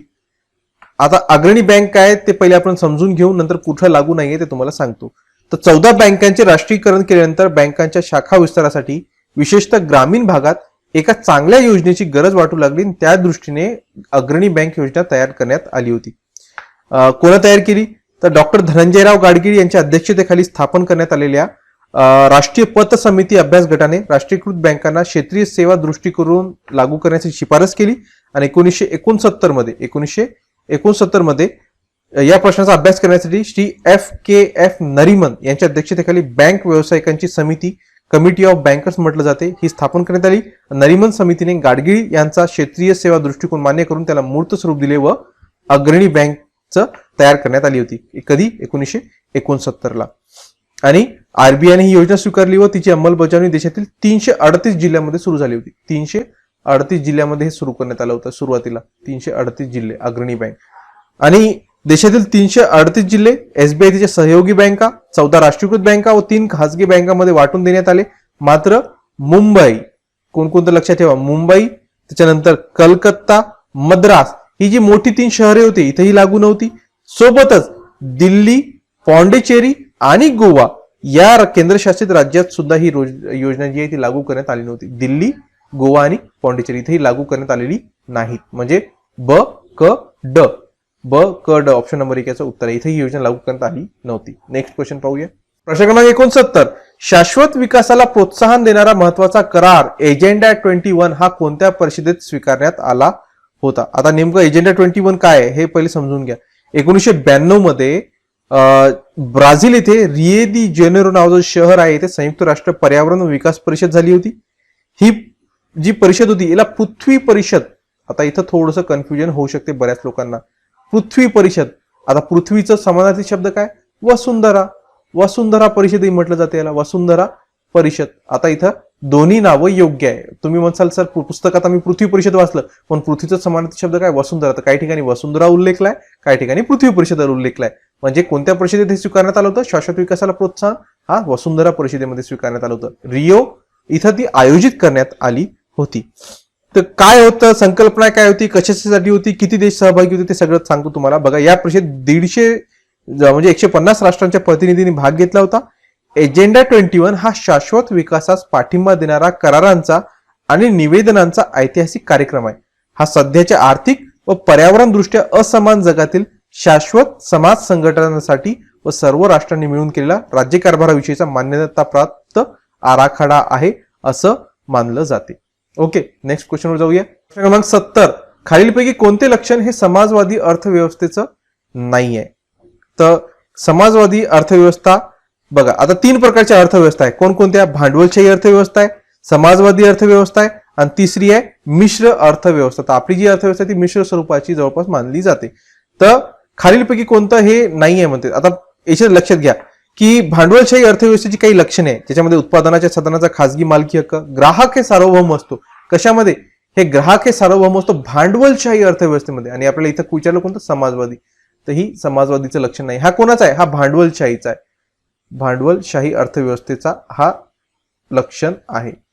तर याच्यात हे येणार नाही. बाकीचे अर्थव्यवस्थेत व्यक्ती स्वतंत्र लोपन शक्यता, उत्पादनाची साधने सरकारची मालमत्ती असतात आणि अर्थव्यवस्थेत वैयक्तिक नफा हेतून असतो. हे तिन्ही याच्यातच आहेत. म्हणजे ऑप्शन नंबर 2 याचं उत्तर असणार.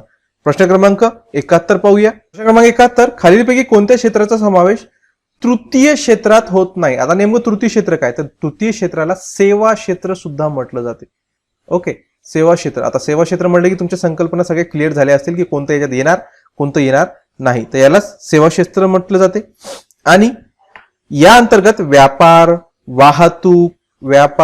वाहतूक सोबत संप्रेषण, वित्त, पर्यटन, सत्कार, संस्कृती, मनोरंजन, लोकप्रशासन, लोकसेवा, सूचना, न्याय, स्वास्थ्य, शिक्षा इत्यादी बाबींचा याच्यामध्ये समावेश होत असतो. म्हणजे याच्यामध्ये जे समावेश होत नाही विचारलं ना, याच्यामध्ये सेवा क्षेत्र संरक्षण होतं. हे संरक्षण हा याच्यात सेवा क्षेत्रामध्ये येणार. मत्स्य व्यवसाय येणार नाही, संशोधन विकास येणार नाही, माहिती तंत्रज्ञान येणार नाही. बाकी हे 3 सेवा क्षेत्रामध्ये इन्क्लूड होतात. म्हणजे उत्तर असणार म्हणजे ऑप्शन नंबर 4 याचं उत्तर आहे. Option number 4. प्रश्न क्रमांक 72. अर्थव्यवस्थेमध्ये कृषी क्षेत्राचा कमी होत जाणारा हिस्सा व सेवा क्षेत्राचा वाढत जाणारा हिस्सा हे कोणत्या अर्थव्यवस्थेचं लक्षण आहे? तर तुम्हाला पहिले सांगितलं की जे अर्थव्यवस्थेची जी अर्थव्यवस्था आहे ती 3 प्रकारची असते. भांडवलशाही, मिश्र आणि एक पाहिली होती पण समाजवादी. तर आता याच्यामध्ये कोणती अर्थव्यवस्था विकसनशील आहे, विकसित आहे, कोणती आहे? हे कृषी क्षेत्र कमी होणे म्हणजे कशाचं लक्षण आहे? तर एक गोष्ट लक्षात ठेवा की विकसित देशामध्ये जसं तंत्रज्ञानाचा विकास झालेला असतो, तर विकसनशील देश हे तंत्रज्ञानाचा विकास गतिमान पद्धतीने करण्याचा प्रयत्न करत असतात. तर 2 मधील फरक तुम्हाला इथं समजून घ्यावा लागेल की विकसनशील आणि विकसित मध्ये काय फरक असतो. तर विकसित देशातील लोक शिक्षित असल्यामुळे तार्किक स्वभावाचे असतात आणि अंधविश्वासू नसतात. तर विकसनशील देशामध्ये शिक्षणाचे प्रमाण कमी असल्यामुळे तेथील काही नागरिक अंधश्रद्धाळू आणि जादूटोण्यावर विश्वास ठेवणारे असतात. म्हणजे विकास होणं तिथे चालू असते, झालेलं नाहीये. विकसित देशांमध्ये दरडोई उत्पन्न वाढलेले असते, त्यामुळे नागरिकांचा जीवनस्तर उंचावलेला असतो. तर विकसनशील देशामध्ये यापेक्षा उलट आढळून येते. त्याच्यानंतर जर कृषीचा पाहायला असला, आपला मेन प्रश्न आहे कृषीचा. विकसित देशामध्ये कृषी क्षेत्राचा वाटा हा अतिशय कमी असतो आणि विकसनशील देशामध्ये कृषी क्षेत्राचा जो हिस्सा आहे तो कमी होत जातो आणि सेवा क्षेत्राचा वाढत जातो. म्हणजे हे जे खाली सांगितलं आहे की कोणतं अर्थव्यवस्थेचं लक्षण आहे, तर हा असणार मग विकसनशील अर्थव्यवस्थेचं हा लक्षण असणार. आपण नेक्स्ट क्वेश्चनवर जाऊया. प्रश्न क्रमांक 73. लॉरेन्झ वक्ररेषा. इथे लॉरेन्झ आहे. ओके, लॉरेन्झ वक्ररेषा कशाच्या संदर्भात आहे?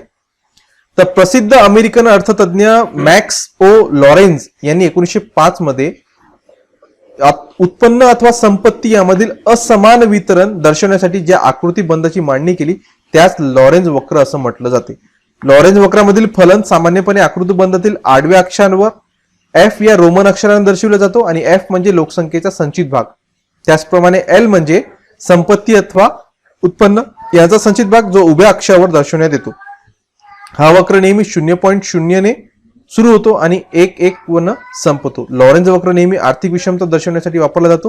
कोणत्याही व्यवस्थेतील विषमता दर्शवण्यासाठी त्याचा उपयोग करता येऊ शकतो. म्हणजे काय उत्तर असणार? याचं उत्तर होणार ऑप्शन नंबर 3. अर्थव्यवस्थेत असणाऱ्या उत्पन्नाच्या विषमतेचं प्रमाण दर्शवण्यासाठी. नेक्स्ट क्वेश्चन पाहूया. क्रमांक 74. अयोग्य विधान ओळखा. उत्पन्न व संपत्तीची विषमता ग्रामीण भागात शहरी भागाच्या तुलनेत अधिक प्रमाणात नसते. दारिद्र्याचं प्रमाण शहरी भागात ग्रामीण भागाच्या तुलनेत अधिक नसते. तर याचं योग्य उत्तर आहे मित्रांनो ऑप्शन नंबर 4. अ व ब दोन्ही अयोग्य नाहीये, दोन्हीच्या दोन्ही योग्य आहेत. नेक्स्ट क्वेश्चनवर जाऊया. प्रश्न क्रमांक 75.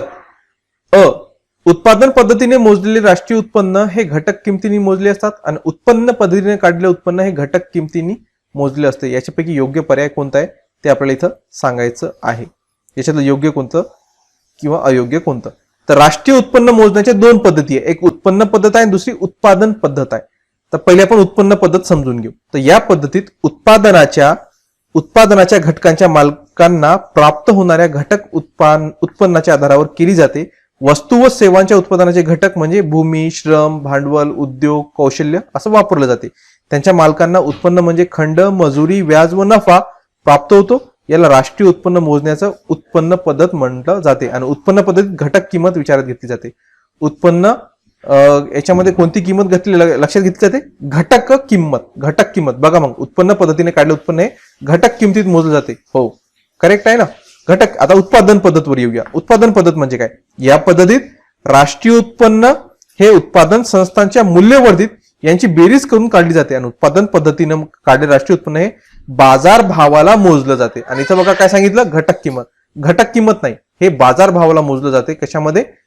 उत्पादन पद्धती. म्हणजे हा सेंटेन्स चुकला. म्हणजे योग्य कोणता आहे? फक्त ब हा योग्य आहे. अजून एक पद्धत आहे तिसरी, ती एक खर्च पद्धत. ती सुद्धा ऐकून घ्या. राष्ट्रीय उत्पन्नाचे मोजमाप खर्च पद्धतीनेही करता येते. अंतिम वस्तू व सेवा विकत घेण्यासाठी लोकांनी केलेल्या खर्चाचा विचार केला जातो. यासाठी उपभोग खर्च व गुंतवणूक खर्च यांची बेरीज केली जाते. उपभोग खर्च खाजगी आणि सरकारी अशा प्रकारचा असतो. गुंतवणूक खर्च देशातील आणि प्रदेशातील अशा दोन प्रकारचा असतो. तर या प्रश्न क्रमांक पहिला, योग्य जोड्या ओळखा. खनिजे दिली आहे आणि या बाजूला त्यांची कार्य. आयोडीन, फ्लोरीन, झिंक आणि लोह. तर आयोडीनचं कार्य काय? तर आयोडीनचं कार्य हा शरीरावर वाढीचं नियंत्रण ठेवते. सोबतच थायरॉइड ग्रंथीच्या पोषणाकरिता सुद्धा आयोडीन उपयोगी पडतो. आणि त्याचा अभाव झाला तर काय कोणता रोग होतो? गलगंड हा नावाचा रोग होतो. तर हा योग्य आहे. ठीक आहे, योग्य जोडी आहे. त्याच्यानंतर फ्लोरीन, दातांमधील एनॅमल तयार करण्यासाठी. हो, योग्य आहे. दातांमधील एनॅमल तयार करण्यासाठी याचा उपयोग होतो. त्याच्यानंतर अजून काही याचा उपयोग आहे का? तर याचा उपयोग दातांचे रक्षण करणे, म्हणजे दाता एनॅमल काय करतो की दाताचं रक्षण करतो. आणि याच्या अभावी होणारा जो रोग आहे त्याला दंतक्षय म्हणतात. झिंक, प्रथिने जीवन संश्लेषणामध्ये आवश्यक असतात. हो, करेक्ट आहे. आणि लोह, हिमोग्लोबिनची निर्मिती. हा सुद्धा करेक्ट आहे. रक्त संवर्धन, हिमोग्लोबिनचं पोषण करणे, ऑक्सिजन व हिमोग्लोबिन यांचा संयोग घडून आणते आणि प्रतिरोध संस्थेला मदत करते. म्हणजे अतिशय व्हायटल रोल जो लोह आहे तो निभावत असतो. म्हणजे चारच्या चारही जोड्या ज्या आहे ना योग्यच आहेत. म्हणजे अ, ब, क, ड या चारही योग्य आहे. म्हणजे ऑप्शन नंबर 4 याचं उत्तर असणार.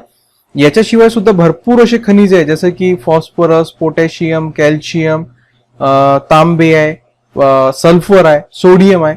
यांचा उपयोग त्यांच्या अभावी होणारे रोग, त्यांचं कार्य, या सगळं जे आपलं स्पष्टीकरणाचं पीडीएफ आहे ना त्याच्यामध्ये दिलेलं आहे. ज्यांनी टेस्ट सिरीज जॉईन केली आहे त्या सगळ्यांना ते पीडीएफ प्राप्त होणार आहे. म्हणजे एक्झामच्या दृष्टीने अतिशय चांगली स्टडी त्यांची होऊन जाईल ज्यांनी जॉईन केलाय. ज्याला जॉईन करायचं असेल खाली मोबाईल नंबर स्क्रोल होतं त्याच्यावर कॉन्टॅक्ट करून तुम्ही जॉईन करू शकता. आपण नेक्स्ट क्वेश्चनवर जाऊया. प्रश्न क्रमांक दुसरा, योग्य विधाने ओळखा. अ, दुधाचे दही करण्यासाठी लागणाऱ्या सूक्ष्मजीवांना प्रोबायोटिक म्हणतात आणि मानवी शरीरात प्रोबायोटिकचे प्रमाण जास्त असणे हानिकारक असते. याच्यातलं योग्य विधान कोणतं आहे ते इथे आपल्याला ओळखायचं आहे. तर मित्रांनो, दुधाचे दही करण्यासाठी जे सूक्ष्मजीव कारणीभूत आहेत त्यांना प्रोबायोटिक म्हणतात. हे सेंटेन्स करेक्ट आहे. पण जर त्यांचं प्रमाण जास्त झालं तर हानिकारक असते, हा चुकीचं विधान आहे. ते जे प्रोबायोटिक सूक्ष्मजीव आहे त्यांना लॅक्टोबॅसिलाय म्हणतात. लॅक्टोबॅसिलाय किंवा यांनाच प्रोबायोटिक म्हणून सुद्धा ओळखलं जाते. आणि पदार्थातच नसून अगदी आपल्या पोटात सुद्धा ते असतात. आणि जर हे जीव कमी झाले तर आपल्या तब्येतीवर परिणाम होतो. बघा, इथं म्हटलं जास्त असते, नाही, कमी झाले तर आपलं पचन बिघडतो. उलट त्यांचं प्रमाण थोडं म्हणजे मेंटेन असलं पाहिजे. कमी झाले तर ते मात्र आपल्या तब्येतीवर परिणाम होऊ शकतो. म्हणून डॉक्टर लोक म्हणतात की जर तुमच्या पोटामध्ये, तुमच्या पचनामध्ये प्रॉब्लेम झाला असेल तर दररोज जेवणासोबत दररोज एक वाटी दही खात जा. कारण दह्याद्वारे जे प्रोबायोटिक जे सूक्ष्मजीव कमी झाले ते दह्याद्वारे तुम्हाला त्याची पूर्तता होऊन जाते. Okay, next question. प्रश्न क्रमांक तिसरा, अयोग्य विधान किंवा विधाने ओळखा. मूल ऊतीचे मुख्य कार्य अन्न साठवणे हे आहे आणि स्थूल ऊतीचे अवयवांना लवचिकता व आधार देणे हे आहे. अयोग्य विधान याच्यातलं कोणतं आहे ते आपल्याला ओळखायला सांगितलंय. तर दोन्हीचे दोन्ही विधान जे आहे ना इथं योग्य आहे. अयोग्य एकही नाही. म्हणजे ऑप्शन नंबर 4 याचं उत्तर असणार. ज्या ऊती असतात, सरळ ऊती ज्याला म्हणूया आपण, त्याचे प्रकार पडतात. सरळ ऊती, त्याच्यामध्ये मूल ऊती आहे, त्याच्यानंतर स्थूल कोन ऊती आहे, दृढ ऊती आहे, यांचे हे प्रकार पडतात. आणि याच्यामध्ये मूल ऊतीचं जे सांगितलं आपल्याला की मूल ऊती या जास्तीत जास्त प्रमाणात आढळणाऱ्या ऊती असून वनस्पतीचं कार्य उती व अवयव मूलतः यांपासून बनवलेलं असते आणि मूल उतींमधील पेशी जिवंत असून त्यांच्यात केंद्रक असते आणि उतींच्या पेशीमध्ये मोकळी जागा असते. त्यांना आंतरपोकळी इंटरसेल्युलर स्पेस सुद्धा म्हटलं जाते. आणि मूल उतींमध्ये पेशीमध्ये हरित लवके तयार होऊन प्रकाश संश्लेषण घडवून आणतात. त्यावेळी मूल उतींना क्लोरोसायक्मा असं म्हटलं जाते आणि याचं कार्य आहे मूलउती वनस्पतीच्या अनेक जीवन प्रक्रियांमध्ये भाग घेतात. बटाटा बीट याचं उदाहरण आहे. त्याच्यानंतर स्थूलकोन उतीमध्ये पेशी जिवंत असून त्याच्यात केंद्रक असते आणि पेशींच्या भिंती कोपऱ्यांना जाड होत असल्याने आंतरपेशीय जागा भरून काढतात. आणि या उती ज्या स्थूल उती या कुठं आढळतात तर या पानाच्या जे देठ असते ना देठामध्ये आणि फांद्यामध्ये जास्त करून आढळतात. नेक्स्ट क्वेश्चन मध्ये पाहूया आपण. प्रश्न क्रमांक 4. विल्यम रॉन्टजेन यांनी कोणत्या किरणांचा शोध लावला. रिकामी जागा म्हणजे कोणत्या किरणांचा त्यांनी शोध लावलाय. तर विल्यम रॉन्टजेन यांनी लावला श किरणांचा शोध. Option number 4. सर्वप्रथम निरीक्षण केलं दस्तऐवजन तयार करून जर्मन शास्त्रज्ञ विल्यम कॉन्रॅड रॉन्टजेन यांनी 1895 मध्ये. कधी लावला होता 1895 मध्ये याचा शोध लावला होता. आणि श किरण हे विद्युत चुंबकीय लहरी नावाच्या प्रारणाचा एक प्रकार आहे. एक्स-रे इमेजिंग आपल्या शरीरातील चित्रे जो तयार करतो तो याचाच एक प्रकार आहे. Next question. प्रश्न क्रमांक 5. योग्य पर्याय निवडा. आवेगाचे वहन ज्ञानेंद्रियाकडून मेंदू व मेरुरज्जूकडे करतात त्यास प्रेरक चेतापेशी म्हणतात. मेंदू व मेरुरज्जूकडून आवेगाचं वहन स्नायू किंवा ग्रंथी या प्रेरक अवयवाकडे करतात त्यास संवेदी चेतापेशी असं म्हणतात. याच्यातलं योग्य विधान कोणतं आहे ते आपल्याला सांगितलं आहे. तर या ठिकाणी जे सांगितलं आहे दोन्ही हे दोन्हीच्या दोन्ही अयोग्य आहे. दोन्ही विधाने अयोग्य आहे. का बरं अयोग्य आहे. कारण चेतापेशीच्या कार्यानुसार त्याचे 3 प्रकार पडतात. सगळ्यात पहिले संवेदी चेतापेशी. तर या चेतापेशीद्वारे त्वचा नाक कान यासारख्या ज्ञानेंद्रियाकडून आवेगाचं वहन मज्जारज्जू किंवा मेंदूकडून केलं जाते. आणि ज्या प्रेरक चेतापेशी असतात त्या प्रेरक चेतापेशी काय करतात की मेंदू किंवा मज्जारज्जूकडून स्नायू आणि ग्रंथी यांसारख्या प्रेरकाकडे आवेगाचं वहन करतात. आणि ज्या तिसऱ्या प्रकारच्या सहयोगी चेतापेशी असतात त्याच्यामुळे चेतासंस्थेच्या एकात्मिकतेचं कार्य केलं जाते. या ठिकाणी जे दोन्ही उदाहरणं सांगितलं ते अयोग्य आहे.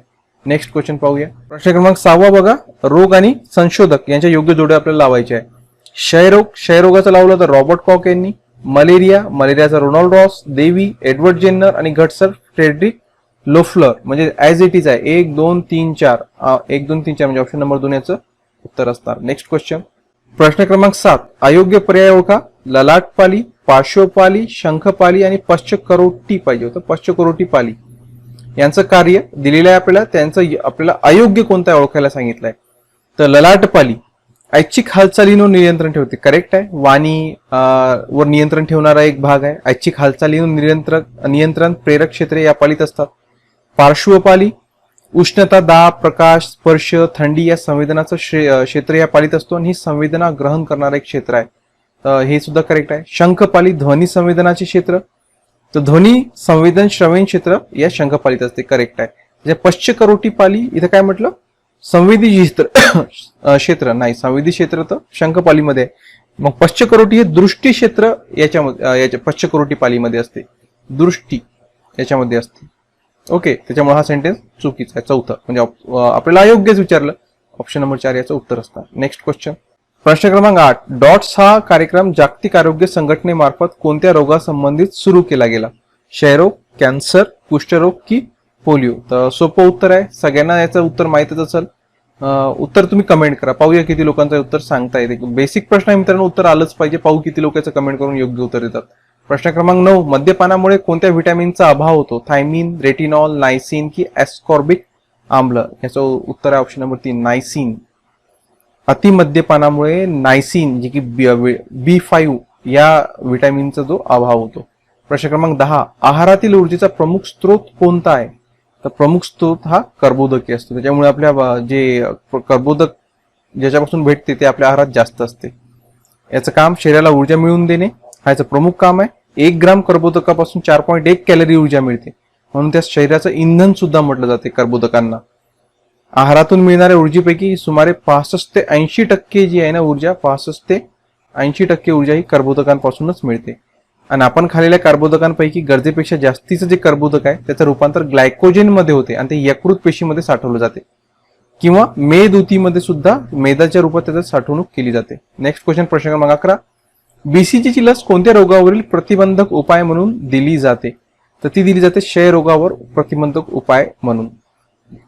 बाळ जन्मल्या किंवा 1 वर्षापर्यंत बालकांना ही लस दिली जाते आणि बॅसिलस कॉलेमॅक्ट्युग्युरिन असं याला फुल फॉर्म आहे. आणि राष्ट्रीय क्षयरोग नियंत्रण कार्यक्रम जो सुरू झाला 1962 साली याचा कार्यक्रम सुरू झाला होता आणि या कार्यक्रमामध्ये एक्सरे तपासणीवर जास्त भर होता. तसेच औषधोपचाराचा कालावधी हा दीर्घ मुदतीचा होता. त्याच्यानंतर सुधारित क्षयरोग नियंत्रण कार्यक्रम RNTCP 1992-93 पासून सुरू झालं. सुधारित कधी सुरू झालं? 1992-93 मध्ये सुरू करण्यात आलं. नेक्स्ट क्वेश्चन पाहूया. प्रश्न क्रमांक 12. मद्याच्या अतिसेवनाचा दुष्परिणाम खालील कोणत्या अवयवावर अधिक होतो? तर याचा सगळ्यात अधिक हा यकृतवर होतो. हा सुद्धा बेसिक प्रश्न आहे. यकृतवर सगळ्यात अधिक होतो. प्रश्न क्रमांक 13. दूध नासणे ही प्रक्रिया काय आहे? तर दूध नासणे ही प्रक्रिया काय? ही जैव रासायनिक प्रक्रिया आहे. जैव रासायनिक. नेक्स्ट क्वेश्चन पाहूया. प्रश्न क्रमांक 14. दातामध्ये कॅल्शियम असते, हाडामध्ये फॉस्फरस होतो. वरीलपैकी योग्य नसलेली विधाने कोणती? तर योग्य नसलेली विधार्थ दातांमध्ये कॅल्शियम असतो, करेक्ट आहे. आणि हाडांमध्ये फॉस्फरस, दोन्ही करेक्ट आहे. म्हणजे आपल्याला काय विचारलं? योग्य नसलेली, तर एकही नाहीये. ऑप्शन नंबर 3 याचं उत्तर असतं. खनिज खताच्या उत्पादनात काय अतिशय उपयुक्त ठरतो? तो जो खनिज खत आहे त्याच्या निर्मितीमध्ये सगळ्यात उपयुक्त असणारा HNO3. काय आहे? HNO3. तर या ठिकाणी मित्रांनो आपले विज्ञानावर आधारित प्रश्न संपतात. आय होप सर्व प्रश्न एक्झामच्या दृष्टीकोन तुम्हाला फायदेशीर ठरतील. मित्रांनो व्हिडिओ आवडला असेल लाईक करा, मित्रांनो शेअर करा, चॅनलला सबस्क्राईब करून घ्या. आणि टेस्ट सिरीज जॉईन करायची असेल तर या मोबाईलवर व्हॉट्सअपवर तुम्ही कॉन्टॅक्ट करू शकता. आजच्या व्हिडिओसाठी इतकंच. धन्यवाद.